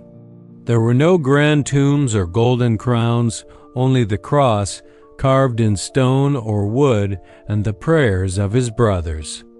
In this way, the chapel held the beginning and the end of every Templar's life. From first vows to final rites, the sanctuary stood constant. Outside, the world-turned wars were fought, fields plowed, deals made. But within the chapel, time slowed. The chants that rose in morning stillness echoed across the centuries. Though the walls have crumbled and the brothers long gone, something lingers. The silence remains, soft, sacred, and listening. Chapter 10. Allies and Adversaries. The Templars did not answer to kings. They bowed to a higher authority. In 1139, Pope Innocent II issued a powerful decree Omni Datum Optimum, placing the Knights Templar directly under papal command. With this, the order stood apart from the rules of kingdoms. They could collect taxes, build churches, and pass freely across borders without answering to any earthly monarch. To some, it seemed like divine favor. To others, it felt like a threat dot in medieval Europe, where a king's power was often checked by bishops. Nobles and rival lords, having a group of armored monks exempt from local laws, stirred quiet resentment. These weren't just pious warriors, they were landowners, bankers, and builders. And with papal protection, they didn't need a king's permission to act. A Templar preceptory on royal soil did not owe taxes to the crown. Their horses and grain could not be seized in times of war. When conflicts broke out between monarchs and bishops, the Templars could move through them untouched like ghosts. In white mantles, riding with the power of Rome at their backs. For the Templars, this protection was not about pride. It was about mission. They believed their work served Christ's kingdom, not any earthly throne. But for kings struggling to fund wars or enforce loyalty, the sight of wealth and strength outside their control sparked frustration. Over time, more than one monarch began to watch the Templars not with admiration, but with unease. These knights, immune to royal command, moved like a nation within nations. Their alliances were spiritual, their loyalty sealed by the cross, not the crown. Still, papal backing had its price. As the years went on, popes changed, their interests shifting with the winds of Rome. Some leaned into the Templar cause, calling on them for military aid or financial help. Others began to question their power or grow weary of the tension they caused. What had once been a shield could become a spotlight. For now, though, the order marched beneath the Pope's banner, blessed by bulls and bound by obedience. But the world around them was changing. Rivals at the gate, the Templars were not the only knights who carried crosses into battle. Across the Holy Land and throughout Europe, other military orders rose with similar vows and sacred missions. Chief among them were the Hospitallers, also known as the Knights of St. John, and the Teutonic Knights, a German order born from the fires of Crusade. At first, there was cooperation. They stood shoulder to shoulder on siege walls, prayed together before dawn, and bled on the same desert sands. But as power grew, so did rivalry. Each order attracted wealthy donors. Lords who could not travel to Jerusalem gave land, coin, or men to the cause. But that generosity had limits, and not every donor gave blindly. In towns and cities across Europe, nobles were asked to choose: would they gift their estate to the Templars or the Hospitallers? Would their sons wear the white cross or the black one? These decisions weren't just about faith, they were about influence. In some regions, the two orders worked in harmony. In others, they clashed over rights to property, local tithes, or the loyalty of new recruits. At times, the disputes turned bitter. There are records of legal battles, of envoys sent to Rome to argue for privileges, and of brothers scuffling in dusty courtyards over who controlled a particular chapel or farm. Even in Jerusalem, where Christian unity was preached, envy sometimes echoed louder than hymns. The Teutonic Knights, newer and eager, often looked to carve their own path. Their roots in German lands gave them strong ties to the Holy Roman Empire. They were efficient, organized, and proud. Though smaller, they competed with the Templars for royal favor and papal recognition.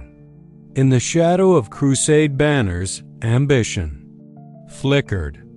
Brotherhood was preached, but beneath it, the quiet grind of competition shaped decisions and strained old bonds. Still, these rivalries remained mostly hidden from the pilgrims and people they served. Outwardly, the orders presented a united front protecting roads, building hospitals, and guarding relics. But behind the scenes, alliances were always shifting. Just as kings feared the Templars' independence, the Templars feared being outpaced by their brothers in arms. It was a contest of piety, power, and politics. Diplomatic missions. While many think of the Templars as warriors, they were also messengers.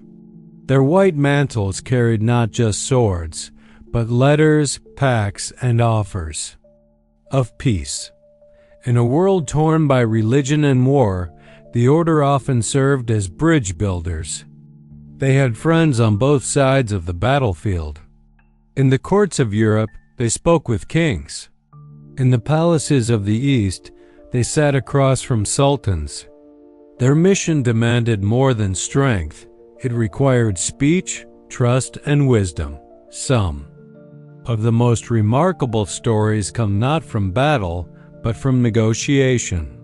Templar envoys traveled dangerous roads to reach the courts of Muslim leaders, proposing truces or safe passages for Christian pilgrims. At times, they offered ransom for captured knights. At others, they sought terms to delay bloodshed. Their reputation helped. Known for their discipline and fairness, Templars were often trusted more than local lords or mercenaries. Even Muslim chroniclers wrote of their honor grudgingly at times, but with respect. In Acre, in Antioch, and later in Cyprus, the Templars acted as hosts to envoys from distant lands. Their halls echoed not just with Latin prayers, but with the soft words of diplomacy. It was not unusual to find a knight studying Arabic or reviewing maps with a Muslim counterpart, searching for routes free of bandits or rebel tribes. These efforts weren't always successful. Many truces broke. Many alliances fell. But they show a side of the order often forgotten, one not driven by conquest, but by connection. Even in Europe, the Templars held influence in royal courts. When disputes arose between kingdoms, their leaders might be called to advise or mediate. Some kings trusted them with royal secrets. Others asked for their help in brokering marriages, treaties, or loans. Their neutrality, born of their papal ties, made them useful. Yet with each mission, they stepped deeper into a world of politics, where trust was fragile and truth wore many masks. These diplomatic journeys were quiet, often unrecorded in the loud stories of siege and sword, but they shaped the fate of nations. And they remind us that the Templar legacy was not built only on battlefield victories, but on whispered words in shaded rooms and the courage to speak when silence was safer. Shadows of suspicion power has a weight, and over time, the Templars' influence grew heavy in the minds of kings, clerics, and commoners. Their gold gleamed in vaults from London to Limassol. Their commanderies rose tall on lands once held by nobles. Their soldiers rode with confidence, their chapels filled with relics.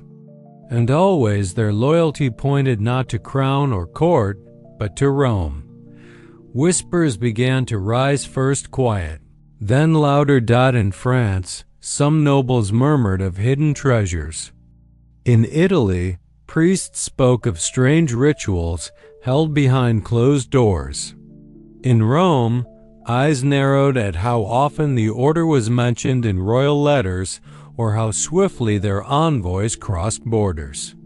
Even their discipline, once admired, became a source of suspicion. How could any men live so strictly with no wives, no homes, no personal wealth? What did they hide beneath their vows? None of the rumors could be proven, but they spread, carried by gossip, jealousy, and fear. Some claimed the Templars were too close to Muslim leaders. Others hinted they knew secrets, heretical teachings, forbidden knowledge. In times of peace, these suspicions faded. But in times of famine, war, or debt, they returned, sharp as knives. Royal debts to the order became points of tension. Kings who had borrowed coin now looked at the Templars not as allies, but as creditors. Their tax-free status angered local lords struggling to fund armies. Their refusal to take sides in local politics made them seem cold, even arrogant. And all the while, their power remained untouched. The corridors of Paris echoed with quiet plans. The Vatican weighed their role with growing discomfort. By the end of the 13th century, admiration had shifted to doubt. Where once the Red Cross was a symbol of sacred duty, it now carried shadows. The Templars had built a world on trust, on faith in their rule, their mission, and their unity. But outside their chapels, a different story was being written. One of envy, suspicion, and betrayal. And though they did not know it yet, the walls around them were beginning to close in. Chapter 11. The Turning of the Tide. The summer of 1187 left a wound that never truly healed. On a dry hill near the Sea of Galilee, the Crusader army, once proud and determined, was surrounded and broken by the forces of Saladin. The Battle of Hattin wasn't just a loss, it was a collapse. The true cross, carried as a holy relic into battle, was captured. The air that day was thick with smoke and sorrow. Templar knights, surrounded and outmatched, fought to the last breath before being taken prisoner or slain. Many were executed after the battle, an act that shook Christendom to its core. That day marked a sharp turning point for the Templars. Until then, their confidence had been fortified by victories, alliances, and divine purpose. But at Hattin, reality struck hard. The Crusader states crumbled quickly after the defeat. Jerusalem fell, and with it, the symbolic heart of the Templar mission. Castles once thought impenetrable became islands of desperation. The order was forced into retreat step by step, stone by stone. The memory of Hattin haunted them. It was not just a battlefield, it was a prophecy. a reminder that no fortress was eternal, no alliance unbreakable. Templar strongholds across the Holy Land shifted into survival mode. The luxury of open roads and pilgrim processions faded. The rhythm of life became one of watchfulness, eyes on the horizon, ears attuned to hoofbeats in the dust. They fortified Acre, Tyre, and Tortosa, turning cities into walls and towers. Castles like Crac des Chevaliers, though not Templar-controlled, inspired similar defense structures. For the Templars, Hatton became the ghost that walked their corridors. Every prayer, every sword sharpened, every order given bore the memory of that sun-scorched hill, where once they believed nothing could fall. Mongol shadows far to the east, a different storm gathered. At first, it was little more than rumor. Whispers of riders who did not stop, of cities turned to ash, of a power so brutal it seemed beyond human. The Mongols, once unknown to the West, now began to press against the edges of the Islamic world. Their arrival changed everything. For the Templars, it was both a warning and a question. Could these fierce invaders be turned into allies? Might. They crushed the Muslim powers and, in doing so, reopened paths to Jerusalem. Envoys were sent, messages exchanged. Letters from popes and kings reached as far as the steppes. There were hopes of a grand alliance, a strange unity of East and West against a shared enemy. For a moment, it almost seemed possible, but Mongol aims were their own. They marched to conquer, not to cooperate. Their raids into Syria rattled the region. Cities like Aleppo and Damascus braced for impact. The Mamluks, a rising Muslim power in Egypt, stood firm. At Ain Jalut in 1260, they defeated the Mongol forces, halting their advance into the Levant. The Templars, watching from fortified cities along the coast, knew what this meant. The balance had shifted once again, not toward Christian revival, but toward Mamluk dominance. The Mongols, whether threat or failed ally, had redrawn the maps. Trade routes faltered. Treaties collapsed. And amid the changing winds, the Templars had to adapt. They could no longer count on distant armies to change their fate.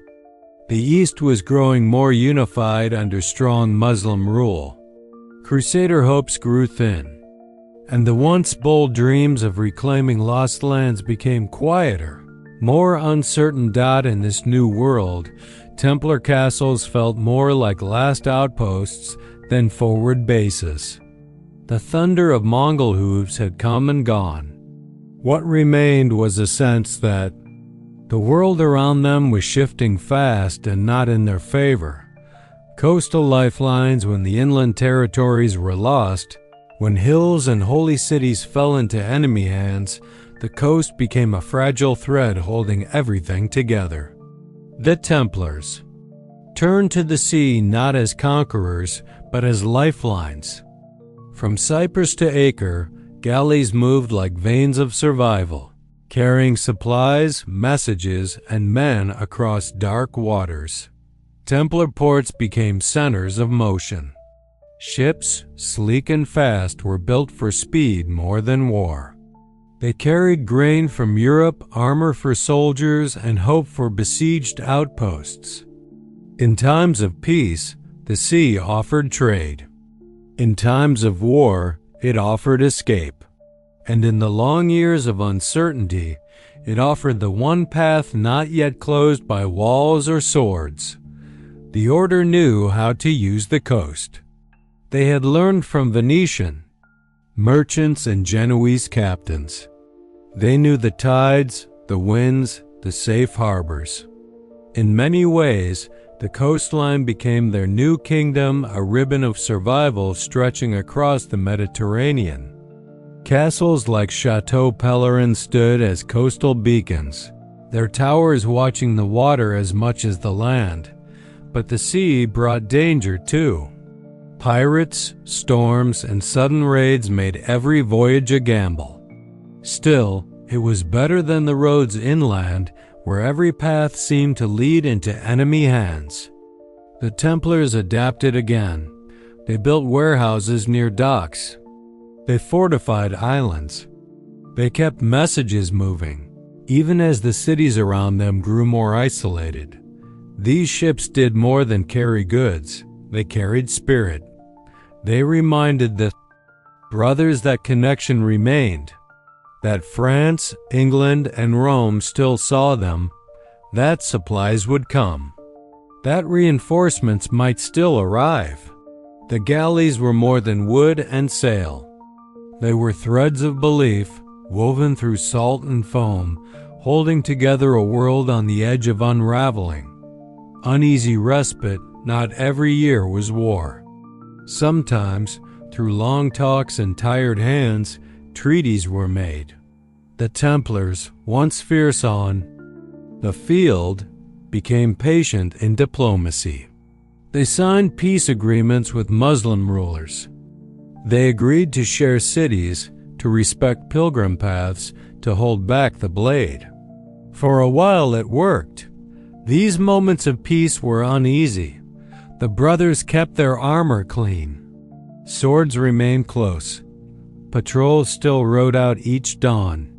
But for now, there were no sieges, no towers burning in the night.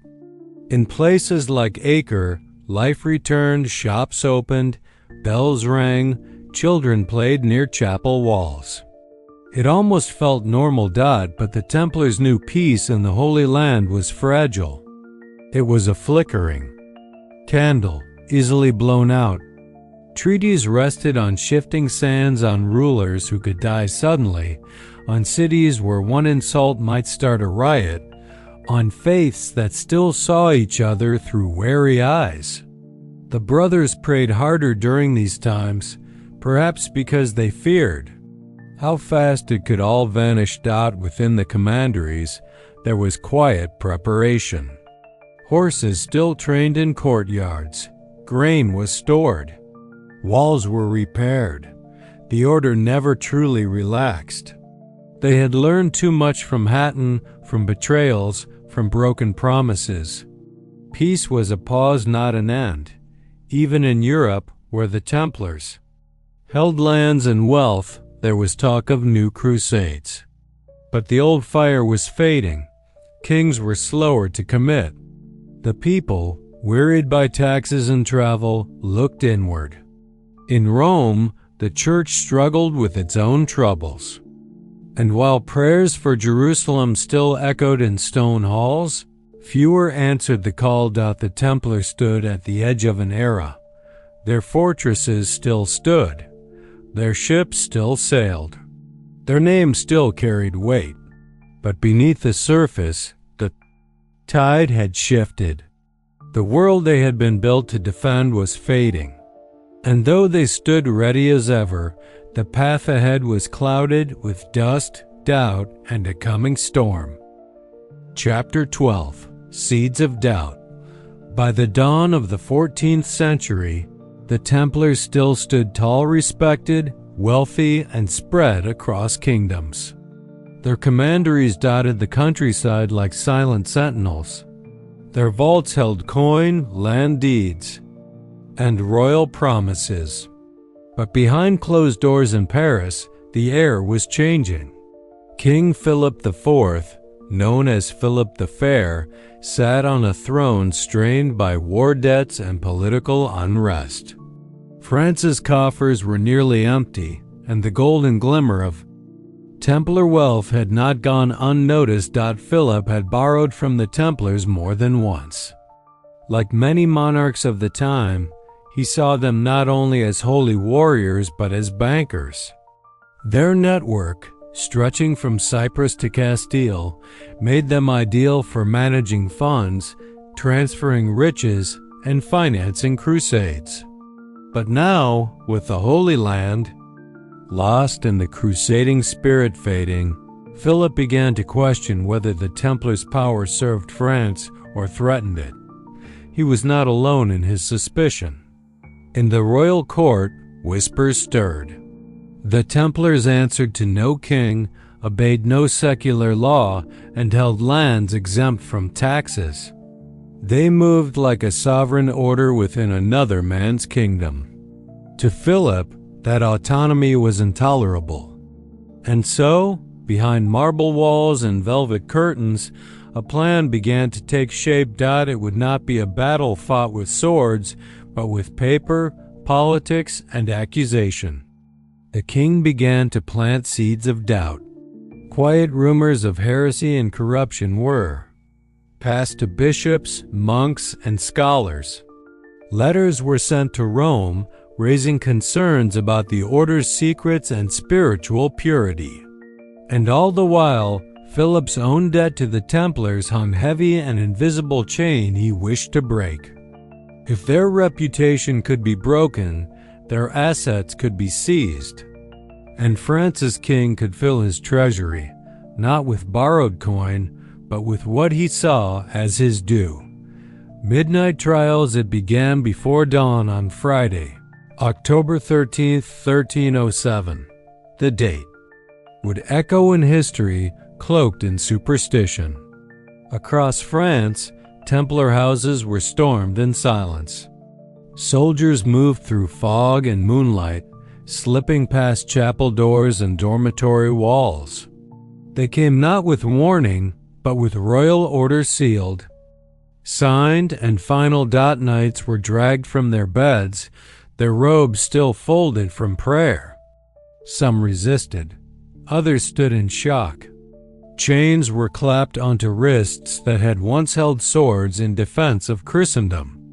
By morning, hundreds were in custody. Their titles, oaths, and past glories meant nothing. What awaited them now were accusations, interrogation, and pain. Philip's court charged the Templars with grave crimes, heresy, blasphemy, idolatry.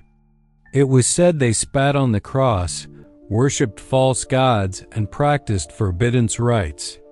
These claims were as sudden as they were strange. The knights, bound by decades of discipline and devotion, now faced questions that twisted their very identity.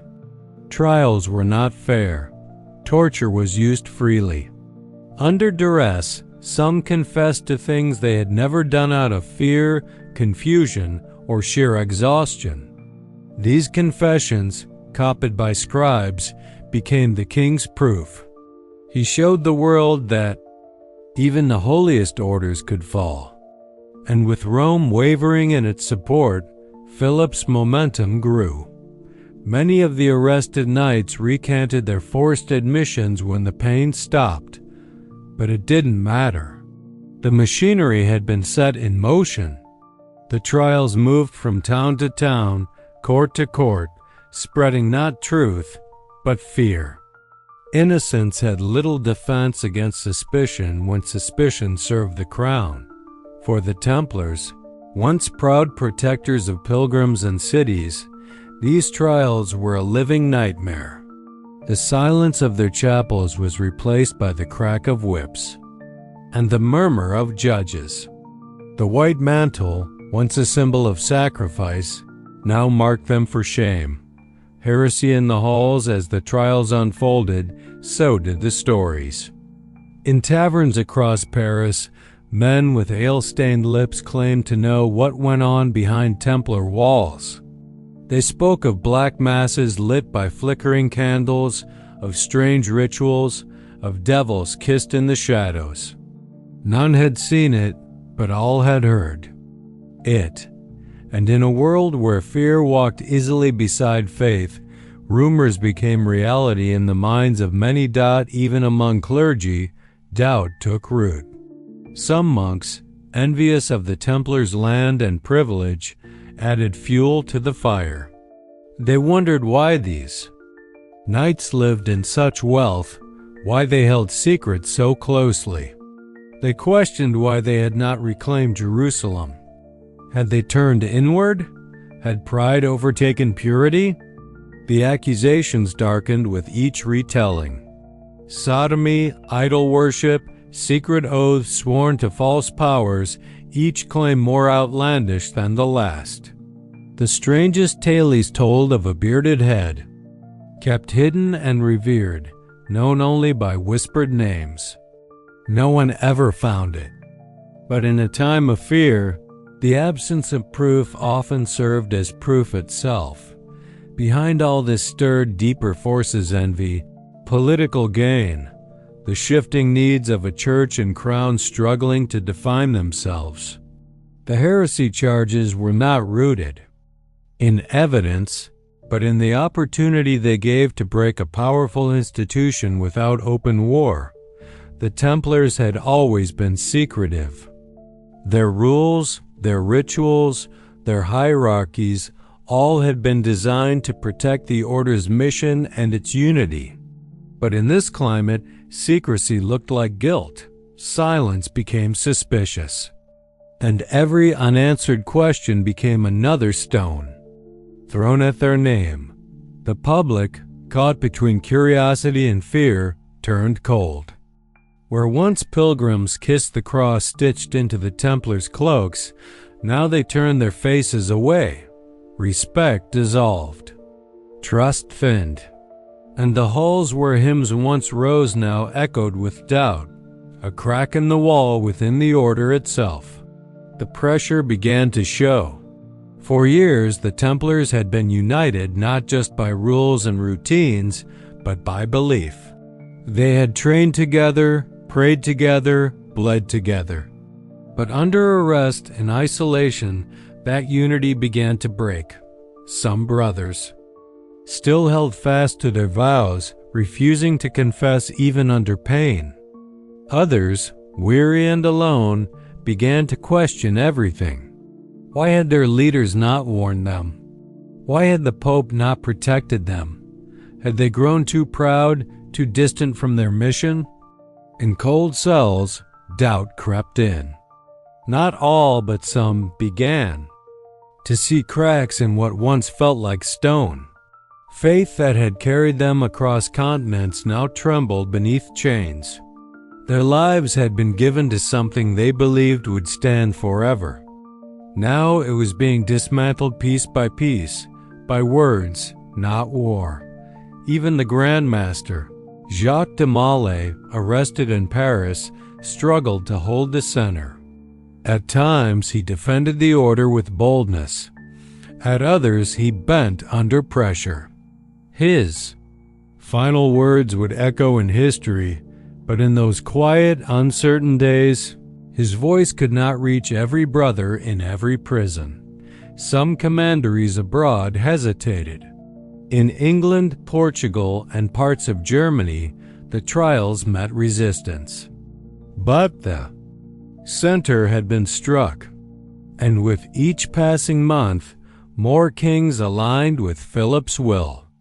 The Pope, caught between loyalty and fear, began to waver. Inside the Order, the old rhythm was gone. No more morning drills. No more shared meals. No more long rides beneath open skies. The brotherhood had not died in battle, but in a slow unraveling of trust, both within and without. In this unraveling, the real loss was not only in land or gold, but in identity. The Templars had been knights of faith, bound by rule and purpose. Now they were men in cells, divided by confession, fear, and doubt. And somewhere in the silence, the soul of the Order, so long shaped by clarity, began to fade. Chapter 30. The Arrest of the Order. The day began like any other. In commanderies across France, the Templars awoke to the morning bell, their prayers rising before the sun. Horses shuffled in stables and kitchens stirred to life. But outside their walls, something darker was already in motion. A sealed order had been opened, its ink fresh, its weight immense. King Philip IV had made his move. The parchment carried the king's command. Every Templar in France was to be arrested. No exceptions, no warnings. Signed and sent in secret, it reached soldiers in every region. They moved before the bells finished ringing, slipping through fog and courtyard gates, marching under the authority of a crown burdened with debt and hungry for power. Philip's writ, crafted in private and delivered in silence, spread like wildfire. It bore the royal seal and spoke of heresy, corruption, and treason. It painted the Templars not as protectors of the faith, but as enemies of it. And in the early morning haze of October 13, 1307, a Friday, the quiet world of the Knights was shattered in an instant. One by one, they were taken. In Paris, in Poitiers, in Dijon, from grand halls and remote farms alike, they were seized in their robes, pulled from prayer, stripped of their swords. Some resisted, not believing the order could be true. Others went in silence, trusting the church would protect them. But there was no safety in belief that day. The order, centuries strong, found itself cornered by ink and power. The very king they had once served had turned against them, not with armies, but with accusation. And as the sun rose higher over France, it did not shine on a battlefield, but on a new kind of conquest, swift, unseen, and devastating. Seized strongholds, the Templar castles had stood, like stone guardians for generations, built for defense. Thick with walls and watchtowers, they were symbols of strength and sanctuary. But when the king's order came, these strongholds became strangely quiet. There were no sieges, no battering rams. Just soldiers at the gates, scrolls in hand, demanding keys instead of battle. Most garrisons offered no resistance. The Knights, inside, bound by vows of obedience, chose peace over bloodshed. They trusted the law of the church. They believed truth would rise. So they surrendered their homes, their armories, their chapels still clean with candlelight and cloaked in silence. Inside these castles, the rooms emptied slowly. The clang of armor ceased. The stables, once alive with restless horses, fell still. Dust began to settle on long polished floors. Banners bearing the Red Cross were lowered or torn. Some were hidden, others left to hang, fluttering in wind that no longer carried the sound of drills or chanting prayers. In Paris, the great Templar temple, once a hub of finance and diplomacy, was overtaken. Its records seized, its gold confiscated. Elsewhere, in the countryside, simple commanderies found themselves deserted, their fields left untended. What had once been living centers of faith and order now stood hollow. The castles did not fall by force. They were undone by silence, by the absence of men who had held them for lifetimes, by the slow sweep of royal hands claiming property, land, and legacy. The walls still stood, but within, everything had changed. And across the kingdom, the stones began to whisper of betrayal. Confessions under torture, no blade had breached the walls. But inside the prisons, new battles began, ones of will, of mind, of agony. The arrested knights were not questioned with courtesy. They were not given the dignity of fair trial. Instead, they were brought into dark rooms where the truth was. Not sought, but forced. Torture was the chosen tool. Hands that had once lifted swords in battle were now bound in chains. Feet that had carried them across deserts now trembled on cold stone floors. They were shown the instruments, first thumbscrews, racks, irons heated until they glowed. Then came the questions, sharp and cruel. Did you deny Christ? Did you worship false idols? Did you spit upon the cross? Under such pain, many brook. Words spilled from parched lips, not truth, but what the torturers wished to hear. They confessed to sins uncommitted, to rites never performed. They spoke of devils, of secret rituals, of oaths whispered in candlelight. Some believed it might save them. Others simply wanted the pain to stop. These forced admissions were recorded, copied, and sent to Rome. The king held them high as proof. Proof that the order had fallen, that its holiness had rotted from within. But few believed it in their hearts. The Templars had stood as warriors of God for nearly 2 centuries. Their faith had endured sandstorms, sieges, and steel. Could it truly be undone by whispered confessions in the dark? Still, the damage was done. The reputation that had taken generations to build began to crumble in days. These confessions wrung from broken bodies would weigh heavier than any battlefield. Defeat. They stained not just the names of the accused, but the soul of the order itself. And in the quiet that followed each scream, something sacred slipped away. Europe and shockword spread quickly. From the streets of Paris to the halls of London, people whispered in disbelief. The Templars? Heretics. It seemed impossible. For many, these knights had been symbols of faith and sacrifice. They had guarded pilgrim roads. They had bled for Jerusalem. They had prayed at dawn and slept on stone. But now they were prisoners. Their lands seized, their leaders accused, their honor questioned. Across Europe, reactions divided. Some kings eager for land or gold mirrored Philip's actions.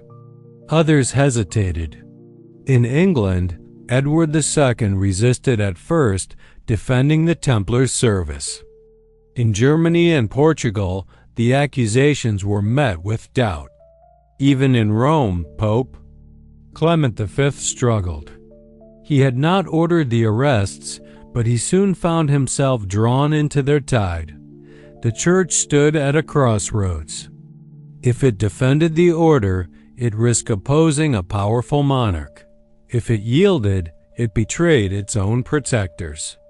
So it chose a path of caution, summoning investigations, issuing cautious statements. But the momentum of destruction was hard to slow.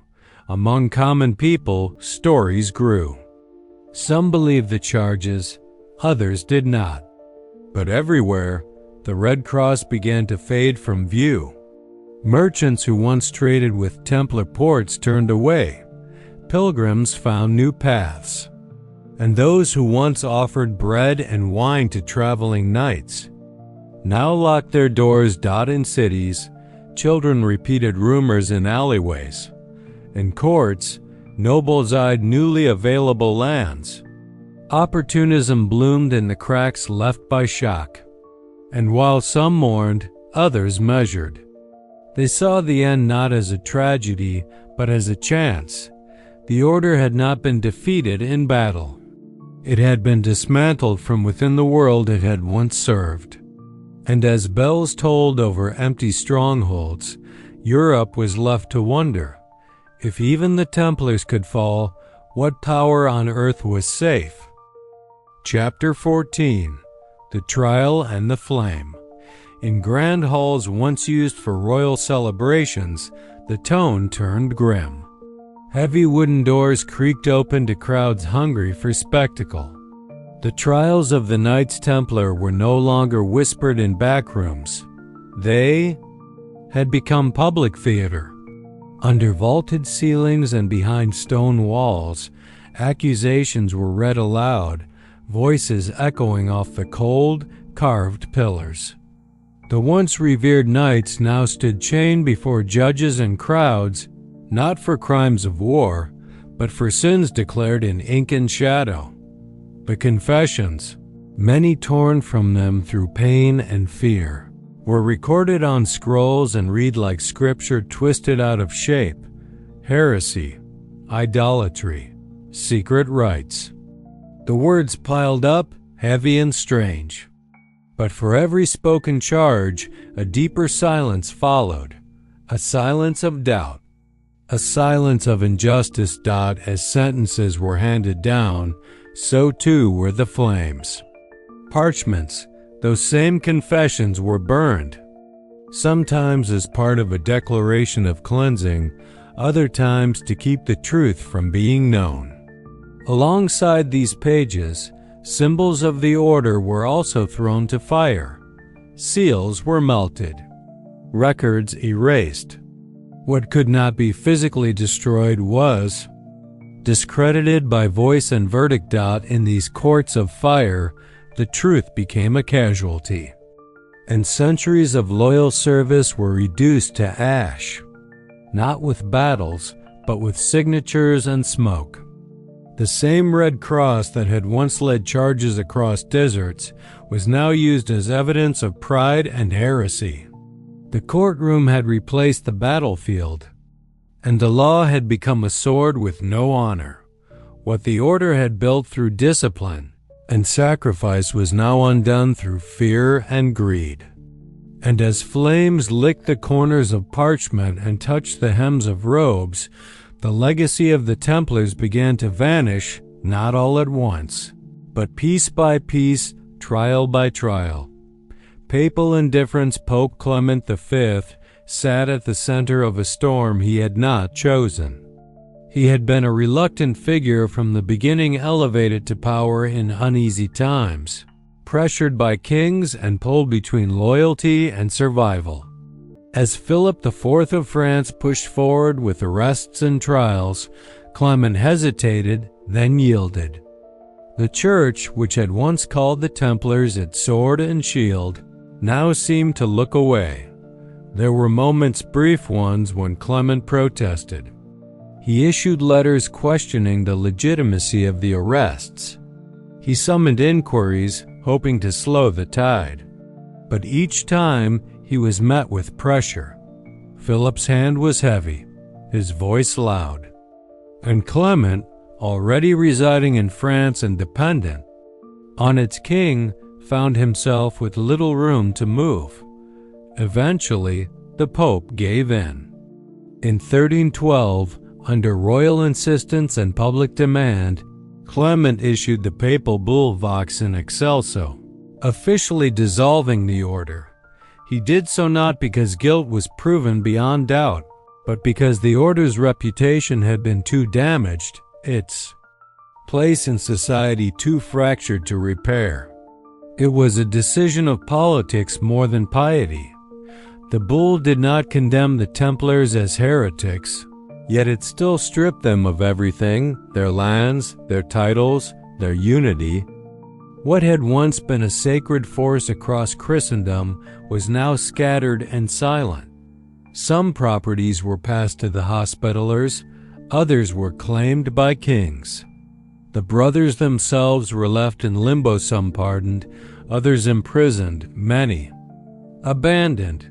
Clement's name would forever be linked with this final act, not as a defender of justice, but as a man who stood at the edge of truth and chose safety. His silence, more than any word spoken, became a verdict. And with his hand, the last protection the order had known was lifted. The Red Cross now had no shield, no banner, no voice in Rome, just quiet dissolution. Martyrs of Christ, not all Templars broke. In dark cells and before burning crowds, some brothers held fast to what they knew, their vows, their God, their innocence. These men, stripped of title and standing, became something else entirely: martyrs. Not in crusade, but in death without defense. One of the most remembered was Jacques de Molay, the last Grand Master. He had confessed under torture, as many did, but when brought again before the public, he recanted. In front of the Notre Dame Cathedral, with the crowd gathered and the sun sinking low, he stood tall. He declared the order's purity and condemned the injustice. It was not defiance for defiance's sake. It was truth spoken in a world that no longer wanted to hear it. For that, he was led to a stake on the banks of the Seine. There, with another senior Templar by his side, he was tied, surrounded by wood soaked in oil. The fire was lit, and as the flames climbed upward, he did not cry out. Witnesses later said he looked to the sky, his lips moving in silent prayer. He died as a knight had lived, not with armor and sword, but with dignity and belief. Others followed. Not all were burned in public squares. Some perished in prison, forgotten by the world. Some were executed in secret, their names unmarked. But each one who refused to lie, each one who chose death over dishonor, added a new chapter to the order's story, one not of conquest, but of courage. These were not men seeking glory. They had no audience, no reward waiting. Their final acts were quiet, personal, and pure. In the eyes of their enemies, they were traitors to the crown. But in the eyes of history, they became symbols of integrity that fire could not destroy. The white mantle follows the Templar mantle. Once worn with pride, once feared across the battlefields of East and West, now lay in ashes, no longer fluttering. From fortress walls or rising in the morning sun, it became a memory faint, fragile, but impossible to fully erase. Across Europe, the last of the order faded from view. Some brothers went into hiding, blending into monastic life or rural labor. Others found refuge in kingdoms less eager to destroy them, Portugal, Scotland, places where the Red Cross was still remembered with honor, not suspicion. The grand halls of commanderies fell silent. Chapels were emptied of relics, altars once kissed by knights before battle now stood untouched. The echo of Latin chants faded. The war horses once bred in Templar stables were sold or scattered. The gardens grew wild. The bells no longer rang, and yet something remained. In the stories told by those who watched the flames, in the prayers whispered by pilgrims who still remembered the protection they once received, in the stone marks carved deep into castle walls where wind still passed through like breath. The order was gone, but its presence lingered like the last light before nightfall, soft and unwavering. What had begun as a vow in Jerusalem, a promise to protect, had ended not with a final battle, but with betrayal.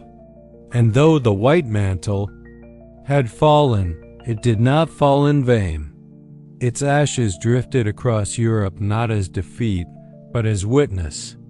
For in every quiet martyrdom, in every whispered name, in every stone left standing, the spirit of the Templars endured, not in swords, but in silence.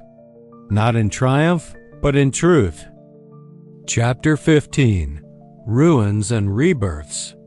After the Templars were dissolved, their castles did not vanish. The towers still stood, their stones weathered but firm.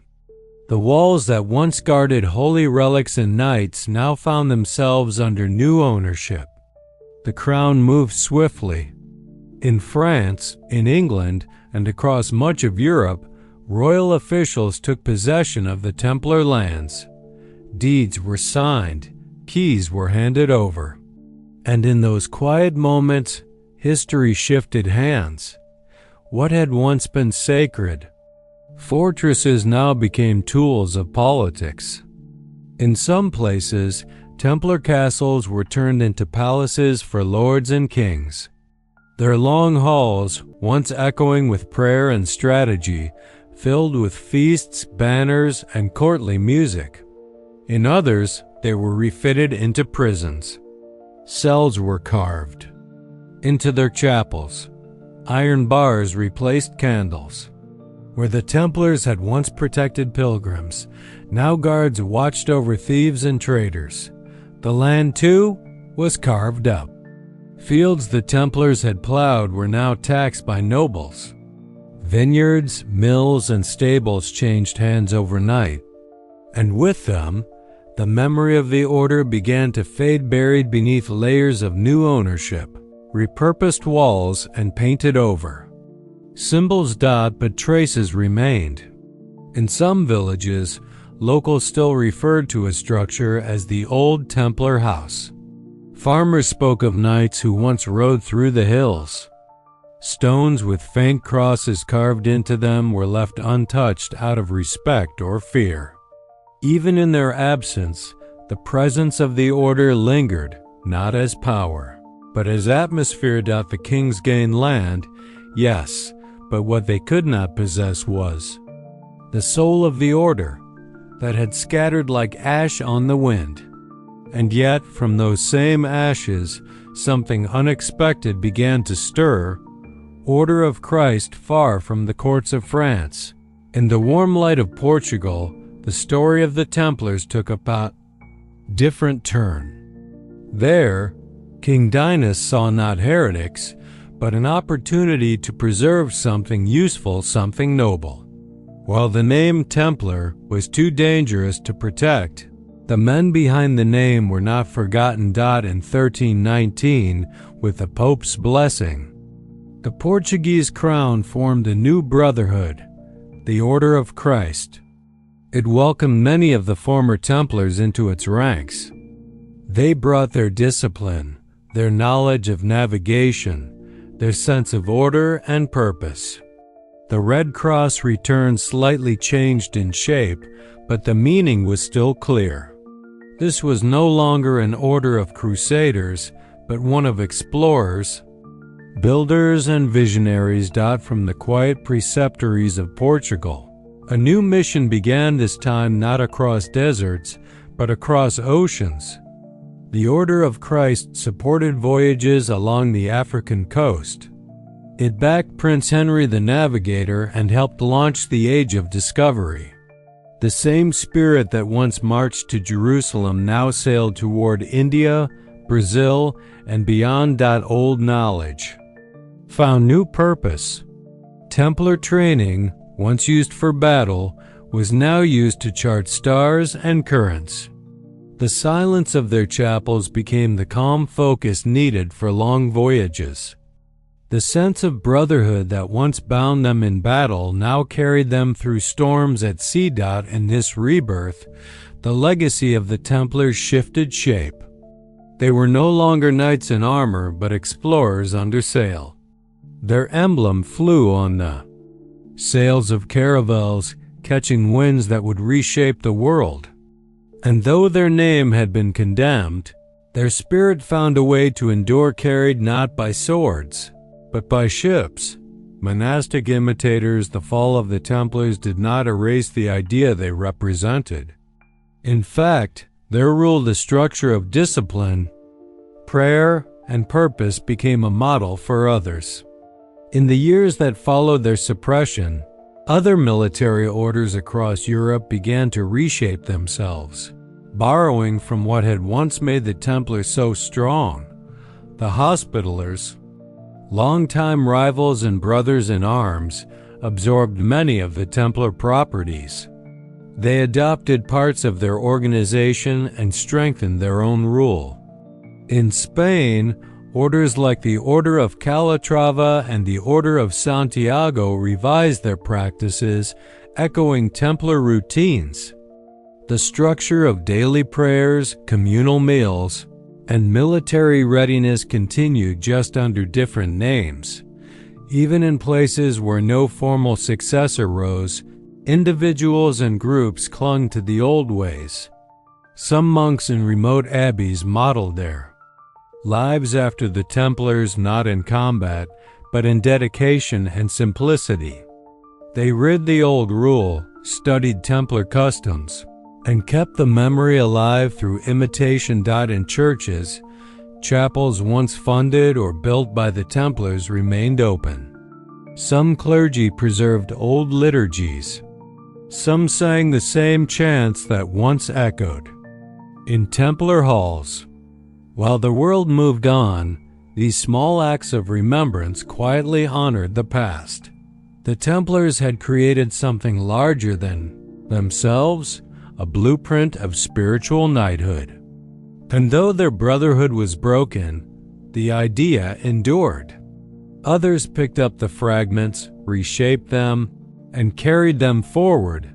Like an echo in a cathedral, the Templars' presence faded, but never truly disappeared. Legends in the labyrinth, with their sudden fall and dramatic trials, it was only natural that the Templars became subjects of myth.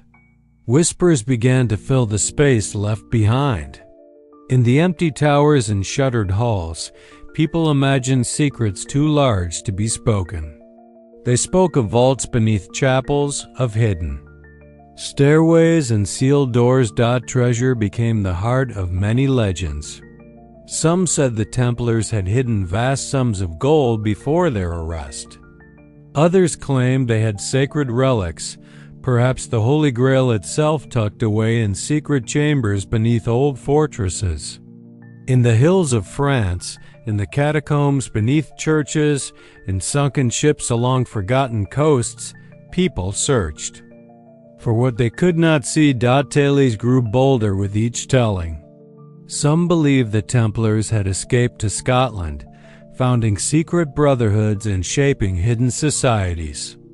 Others said they sailed across oceans before Columbus, planting signs in lands unknown. The Templars, once so real, had now become symbols of mystery, of defiance, of lost wisdom. These stories, whether true or not, spoke to something deeper. They reflected the world's struggle to let go of the order. The truth of their fall had been so sudden, so unjust, that legends offered comfort. They suggested that the Templars had not truly died, that they had merely gone underground, waiting to return.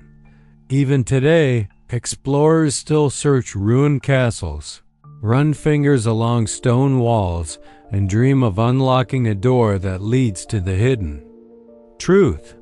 And in every corner of Europe where a Templar cross is carved in stone, a part of that mystery remains quiet, enduring, and just out of reach. The knights may be gone, but the questions they left behind still echo. Not in the clash of swords, but in the soft wonder of a world that has not forgotten. Chapter 16. The Templar Mythos.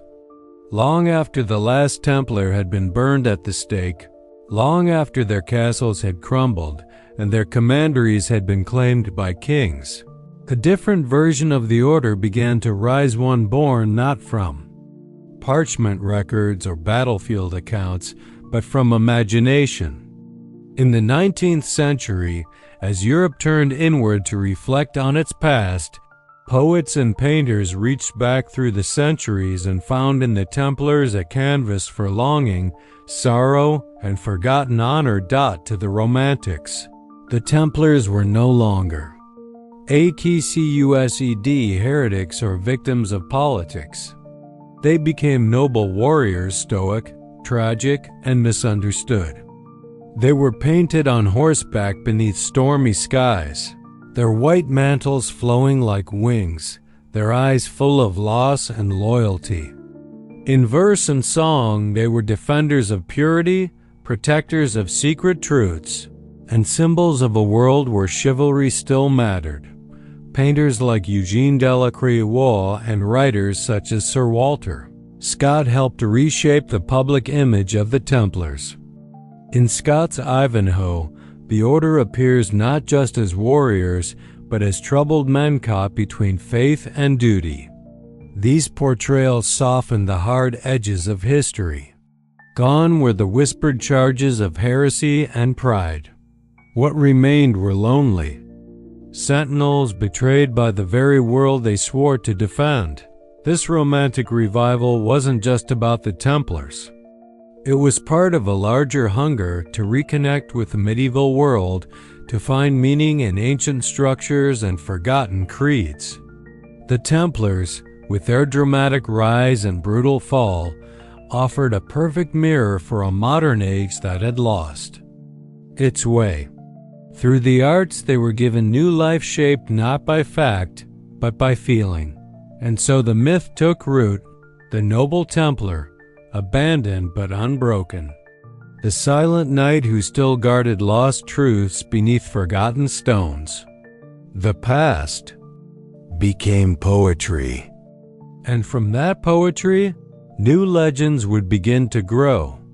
Freemasons claim among the many myths that wrap themselves around the legacy of the Templars, none proved more persistent than the whispers of a secret survival, one that reached through the Chauvetinla, centuries into the meeting halls of Freemasons. By the 18th century, as Freemasonry spread across Europe and the New World, certain Masonic rites began to hint at a hidden lineage. They spoke of ancient brotherhoods, of rituals passed down from temple builders, and, intriguingly, of the Templars themselves. Some branches of Freemasonry, particularly in the Scottish Rite and the York Rite, began to refer to degrees such as Knight Templar. These were not claims of blood inheritance but spiritual succession. The idea suggested that the Templars, before their fall, had hidden away their knowledge and that a chosen few had preserved it through secret societies, concealed in symbols, passed through oaths. This connection was not proven by history, but it resonated with those who believed in continuity of sacred knowledge. The Masonic lodges, with their robes, symbols, and guarded rituals, offered a modern echo of medieval brotherhood. The square and compass met the Red Cross. The builders of cathedrals and the guardians of Jerusalem were joined in myth, if not in manuscript. Critics dismissed the claim as invention, an imaginative grafting of two powerful traditions. But for many inside and outside Freemasonry, the link felt real. It offered a sense of mystery, a bridge between the spiritual past and the rational present. The Templars gave Freemasonry a touch of lost romance, a secret buried deep beneath the floorboards of history. Over time, this idea bled into novels, speeches, and even political ideologies. Conspiracy theories grew wild in its soil, but at its heart, the Masonic claim reflected a truth deeper than documents. It was the yearning to believe that the Templars had not ended in fire and silence, that their purpose had simply moved underground, waiting conspiracies and codes. As the 20th century turned, and into the 21st, the Templars once again stepped onto the stage, not through fact, but through fiction. In books, films, and whispered conversations, they became guardians of relics, keepers of forbidden knowledge, and architects of secret histories.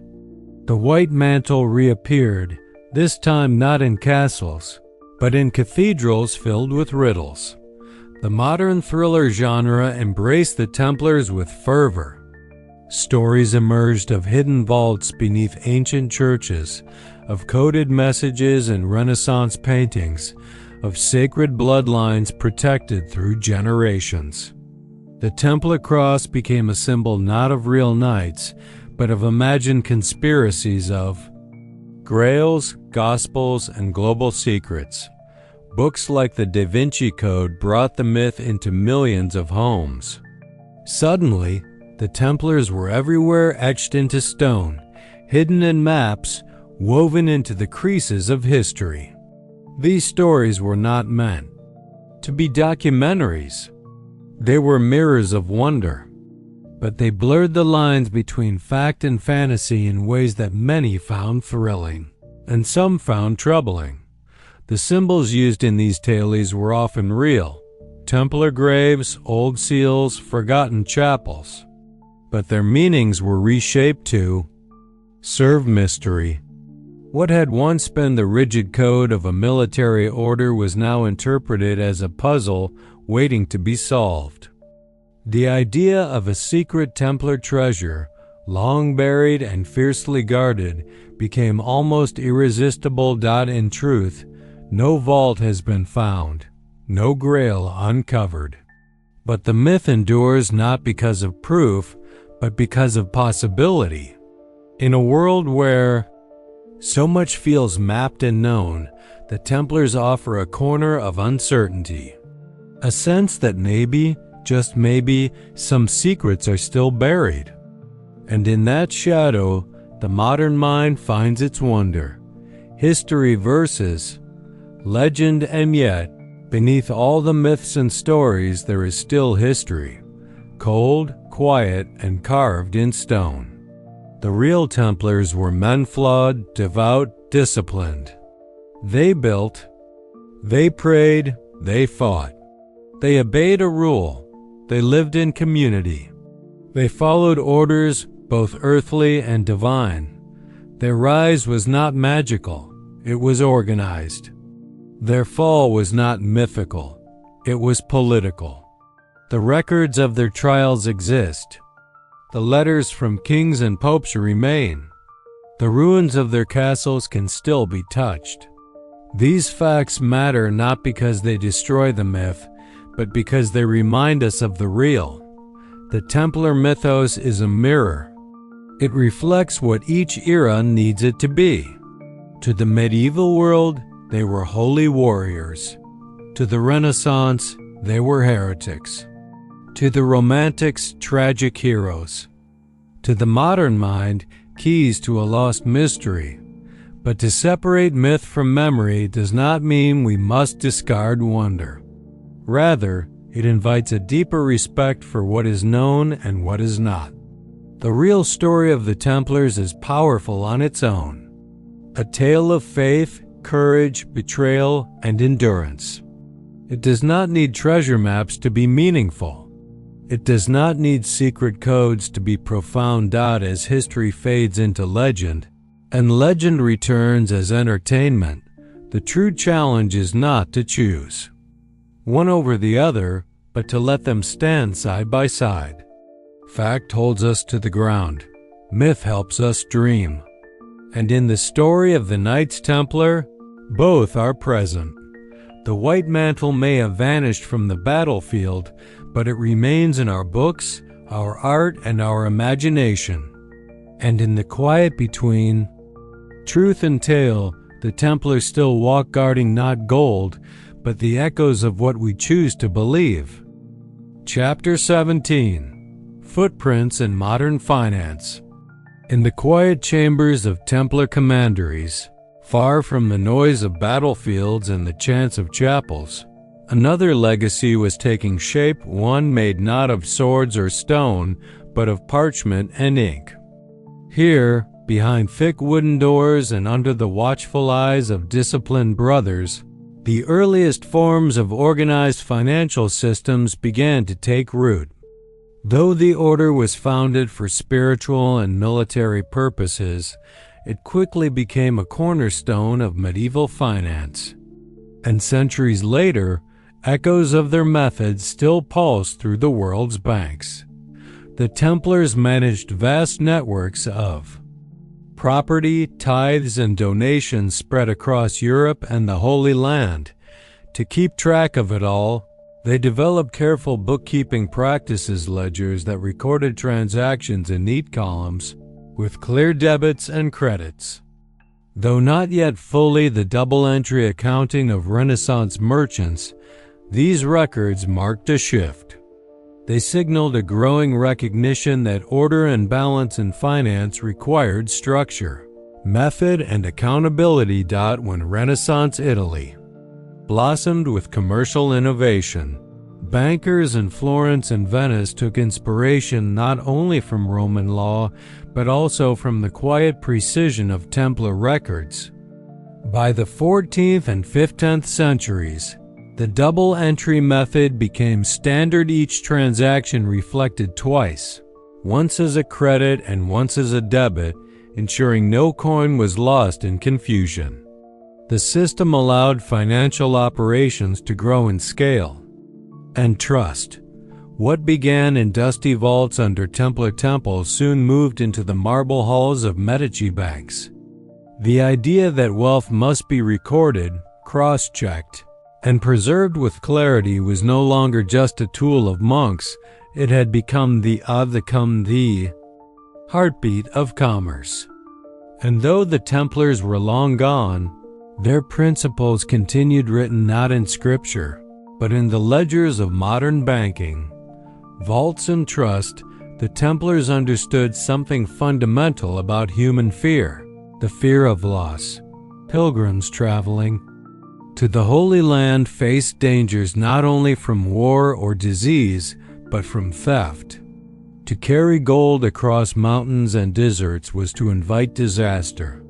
So the Templars offered something revolutionary: a network of vaults and an early promise of secure deposit. In Paris, London, Acre, and countless towns between, Templar commanderies served as safekeeping centers. A pilgrim could deposit wealth in one location and receive a coded note, an early form of a receipt or certificate. Upon reaching another Templar house, they could present the note and withdraw funds, minus a small fee. It was safer, faster, and built entirely on trust in the order's integrity. These early vaults were more than strong rooms. They were symbols. To place one's fortune in the hands of the Templars was to trust their honor, and the order took this trust seriously. Guards watched the entries. Records were kept with care. Keys were held by multiple brothers to prevent misuse. The vault was not just physical, it was spiritual. In time, this idea spread. Merchant guilds, royal treasuries, and city banks all began to adopt secure storage methods. By the 17th century, the vault had evolved into iron-walled rooms beneath banks. In the 19th century, safety deposit boxes became common. And today, central banks guard reserves in deep underground bunkers, still echoing that ancient need for secure, trusted spaces. The Templars did not invent banking, but they understood the value of trust and built physical systems to protect it. Their vaults were early seeds, planted in a time of fear that would one day grow into the vast forests of financial security we now take for granted. Contracts and credit trade in the medieval world was often limited by distance and danger. A merchant in Barcelona might wish to buy silk from Damascus, but how could he pay without carrying gold? How could two people, separated by thousands of miles, enter a deal with confidence? The answer, in part, came from the Templars and their innovation in credit. The order created early versions of letters of credit. These documents acted as financial promises. One Templar house would issue a letter confirming a deposit, which could then be redeemed at another house, often in a different city or even a different country. The system relied on the strength of the Templar network and the belief in their honesty. It worked because their reputation was trusted more than most kings. Over time, these simple letters evolved. In the commercial explosion of the Renaissance, bills of exchange were born. A Florentine banker could issue a bill promising payment. In London, it was signed, sealed, and passed through trusted hands. Each time, the bill acted as money without actual coin-changing hands. Commerce could flow. Risk could be shared. Markets expanded. The modern world of checks, credit cards, wire transfers, And digital ledgers owes a quiet debt to these beginnings. The idea that money could move through trust and documentation, not just through metal, is now the foundation of the global economy. The Templars, by necessity, created a new language of finance. They transformed coin into promise. And in doing so, they changed not only how people paid, but how they believed in payment itself. Enduring principles beyond all the systems, structures, and symbols the Templars left behind, perhaps their most lasting contribution was a set of values principles that still shape how institutions think about finance today. These were not codified in any one document, but lived in their daily operations, reflected in choices made with care and consistency. Transparency was one such value. The Templars recorded what they received and what they spent. In a time when corruption ran deep, their books offered clarity. This dedication to honest record-keeping set a standard. Today, it lives on in the financial auditing systems of banks, corporations, and governments. Accountability was another. No single brother controlled the vault. Transactions required witnesses. Keys were divided. It was an early recognition of what we now call checks and balances. Modern finance continues this principle with multiple signatories, oversight committees, and regulatory bodies. The idea is simple. No one should be above scrutiny. Then there was fiduciary duty, the sense that managing another's wealth is not just a service, but a responsibility. The Templars saw their duty as sacred. They were not merely holding coin. They were safeguarding trust. This mindset echoes in the legal and ethical expectations of today's bankers, asset managers, and trustees. The modern world is complex, filled with markets, algorithms, and global flows.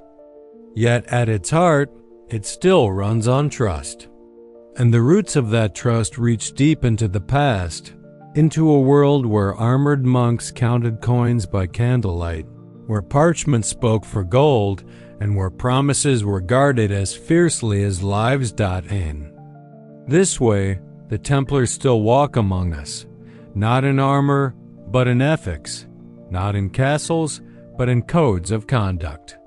Their legacy, quiet and unseen, shapes every contract signed, every vault locked, every ledger opened. And though their chapter in history ended in fire and silence, their influence flows on like a current beneath the surface of the modern age. Chapter 18. Castles in Our Minds. Across the quiet hills of southern France, beneath skies brushed with soft gray and sleepy blue, a narrow trail winds between meadows and woods. It is not marked with signs or lined with lights, but those who walk it know they are not the first. Long before hikers in modern boots stepped over its worn stones, this was the path of pilgrims, of knights, of silent oaths and whispered prayers. It is called many names today, depending on which map or village you consult. But to those who know the legend, it is simply part of the Templar route, a hidden web of roads that once connected outposts, castles, and sacred shrines. The rhythm of footsteps on this path feels older than time. Travelers pause by ancient stone markers half buried in grass, symbols carved so faintly they seem like dreams pressed into the rock. A red cross here, a templon there. These markers are not loud, not boastful, but they are there, like the heartbeat of something sleeping. As one walks this pilgrim's path, the land itself seems to hold memory. Trees lean in over the trail as if eavesdropping. The wind moves through the tall grass with the hush of robes brushing stone floors. Somewhere ahead, a lone bell tower rises above the horizon, its shape worn, but its purpose not forgotten. The Knights Templar once moved through here not in parades, but in quiet procession. They guarded not just pilgrims, but holy ideas, ancient relics, and spiritual vows. Their presence on these paths gave meaning to the journey. Now, centuries later, the path remains. Even if the knights are gone, locals say that on misty mornings just before dawn, you can hear the distant sound of hooves, faint and far off like a memory riding across time. In the softness of sunrise, the fields glow gold, and in that hush, it is not hard to imagine a line of riders crossing the ridge, white mantles flowing behind them like sails in the wind. The path is empty now, but not abandoned. It remains because some stories are too sacred to vanish. They settle into the soil, they shape the land, and they wait not to be remembered, but to be quietly found again. Ghosts of ceremony tucked into the folds of forgotten valleys, where moss creeps along walls and vines hang from arched windows. The old chapels still stand. They do not hold sermons anymore. The pews are gone, and the doors no longer close. But within these stone rooms, there is a silence that feels like it is listening. The ceilings may have fallen in, and the altar may be cracked, but the air is thick with something deeper than memory. These were once sacred spaces, Templar chapels, carved into mountain faces or built beside rivers, where knights gathered not to shout commands, but to bow their heads. Their prayers were not loud. They were murmured in candlelight, spoken between shadows, and caught in the vaulted curves of stone ceilings. Even now, when the moonlight spills through broken windows, there is a hush, a kind of reverence that remains. It's in the way the light touches the worn stone, in the echo that lingers a beat too long, in the way even birds seem to wait before singing here. The ghosts that haunt these chapels do not wear chains or cry out in sorrow. They wear habits of discipline, and they whisper in Latin under their breath. Visitors sometimes stumble upon these places by accident, lost hikers, wandering photographers, children chasing butterflies. And when they enter, they stop. Not because of fear, but because of stillness. There is a weight in these rooms, but it is not heavy. It is sacred. Like the last note of a song you didn't realize meant something. Candles are long gone, but traces of soot still blacken the walls where flames once danced. And the stone floors still bear the grooves worn by kneeling men, hundreds of them, year after year. Their rituals were private, their confessions between them and God, but the stones remember. They always do. Sometimes carved above a doorframe or behind the altar, you'll find a symbol, a cross with equal arms, a sword wrapped in ivy, or a lamb beneath a star. These were not decorations. They were reminders, codes written in stone. They told the knights who they were, what they served, and what they must never forget. And even now, long after the last sermon ended, those carvings remain, watching, waiting, whispering moss and memory across Spain, Portugal, Cyprus, and beyond. The skeletons of once mighty Templar castles still rise from the earth like the bones of sleeping giants.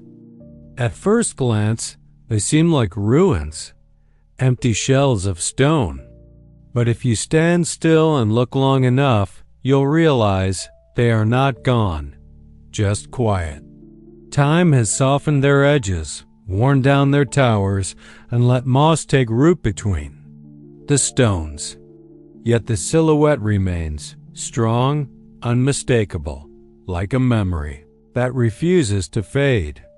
These castles were never just homes or fortresses. They were symbols of devotion, of discipline, of divine duty. Built on hills with wide views, they guarded not only roads and rivers, but the soul of a cause. Each wall was laid with purpose, each gate opened only with trust. Inside courtyards once rang with the sound of training swords, kitchens with the clang of pots, and libraries with the soft rustle of parchment. But outside, the world has moved on. Cities rose and fell. Wars came and went. And the castles remained. Now nature claims what men once held. Ivy curls up tower walls, birds nest in arrow slits, and wildflowers bloom in courtyards once reserved for knights. But this is not decay. It is a kind of peace. The earth is not erasing the past, only covering it gently as if putting it to rest. A tribute, not a burial. There is beauty in this surrender, in the way grass carpets the great halls, in how tree roots cradle forgotten stones, in how wind hums through empty stairwells like an old lullaby. To walk through these ruins is to walk inside a story, a place where the line between past and present fades. You do not need to know the names of the knights who lived here. The walls remember them. Their footsteps still echo in the spiral stairs. Their breath lingers in the chill of the halls. And their vows, though never written in books, are etched into the stones, kept safe by time and moss. Silent watchers high above the valleys and rivers, where the wind moves without warning and the clouds hang low, the towers still stand. Cracked and crumbling, yes, but upright. And from their edges, the birds circle, slow, wide loops that seem less about flight and more about memory. Ravens, falcons, doves, each one a sentinel, each one a silent watcher over stone and sky. They were there long before tourists came, with cameras, before historians dusted off ancient scrolls, before anyone cared what these ruins once were. The birds stayed because the tower stood. There is something sacred about these high places, something unspoken. The view stretches far over forests, rivers, roads that once carried kings and pilgrims alike. To stand at the edge of a broken wall and look out is to see not just the land, but the way it holds history in its hands. Down below, the modern world continues. Cars pass, farms hum, cities breathe. But up here, time has a different pace. Slower, quieter, truer. The birds seem to know this. They do not rush. They perch on ledges worn smooth by centuries of wind, and from there, they watch. Perhaps they are not watching us at all. Perhaps they are watching the past, the torches that once lit the gate, the shadows that moved along, the ramparts, the banners that once snapped in the wind. Or perhaps they are simply keeping the silence, guarding it like treasure. After all, silence too is a kind of story, and so the towers remain. Not strongholds anymore, not symbols of power, but reminders. Reminders that some things do not need to be loud to endure. That even in ruin, there is dignity. That even in silence, there is strength. The castles of the Templars may have fallen, but their memory stands in stone, in wind, in wings. In the quiet places we do not forget, and in the castles we still build, not from stone or steel, but from the stories we carry.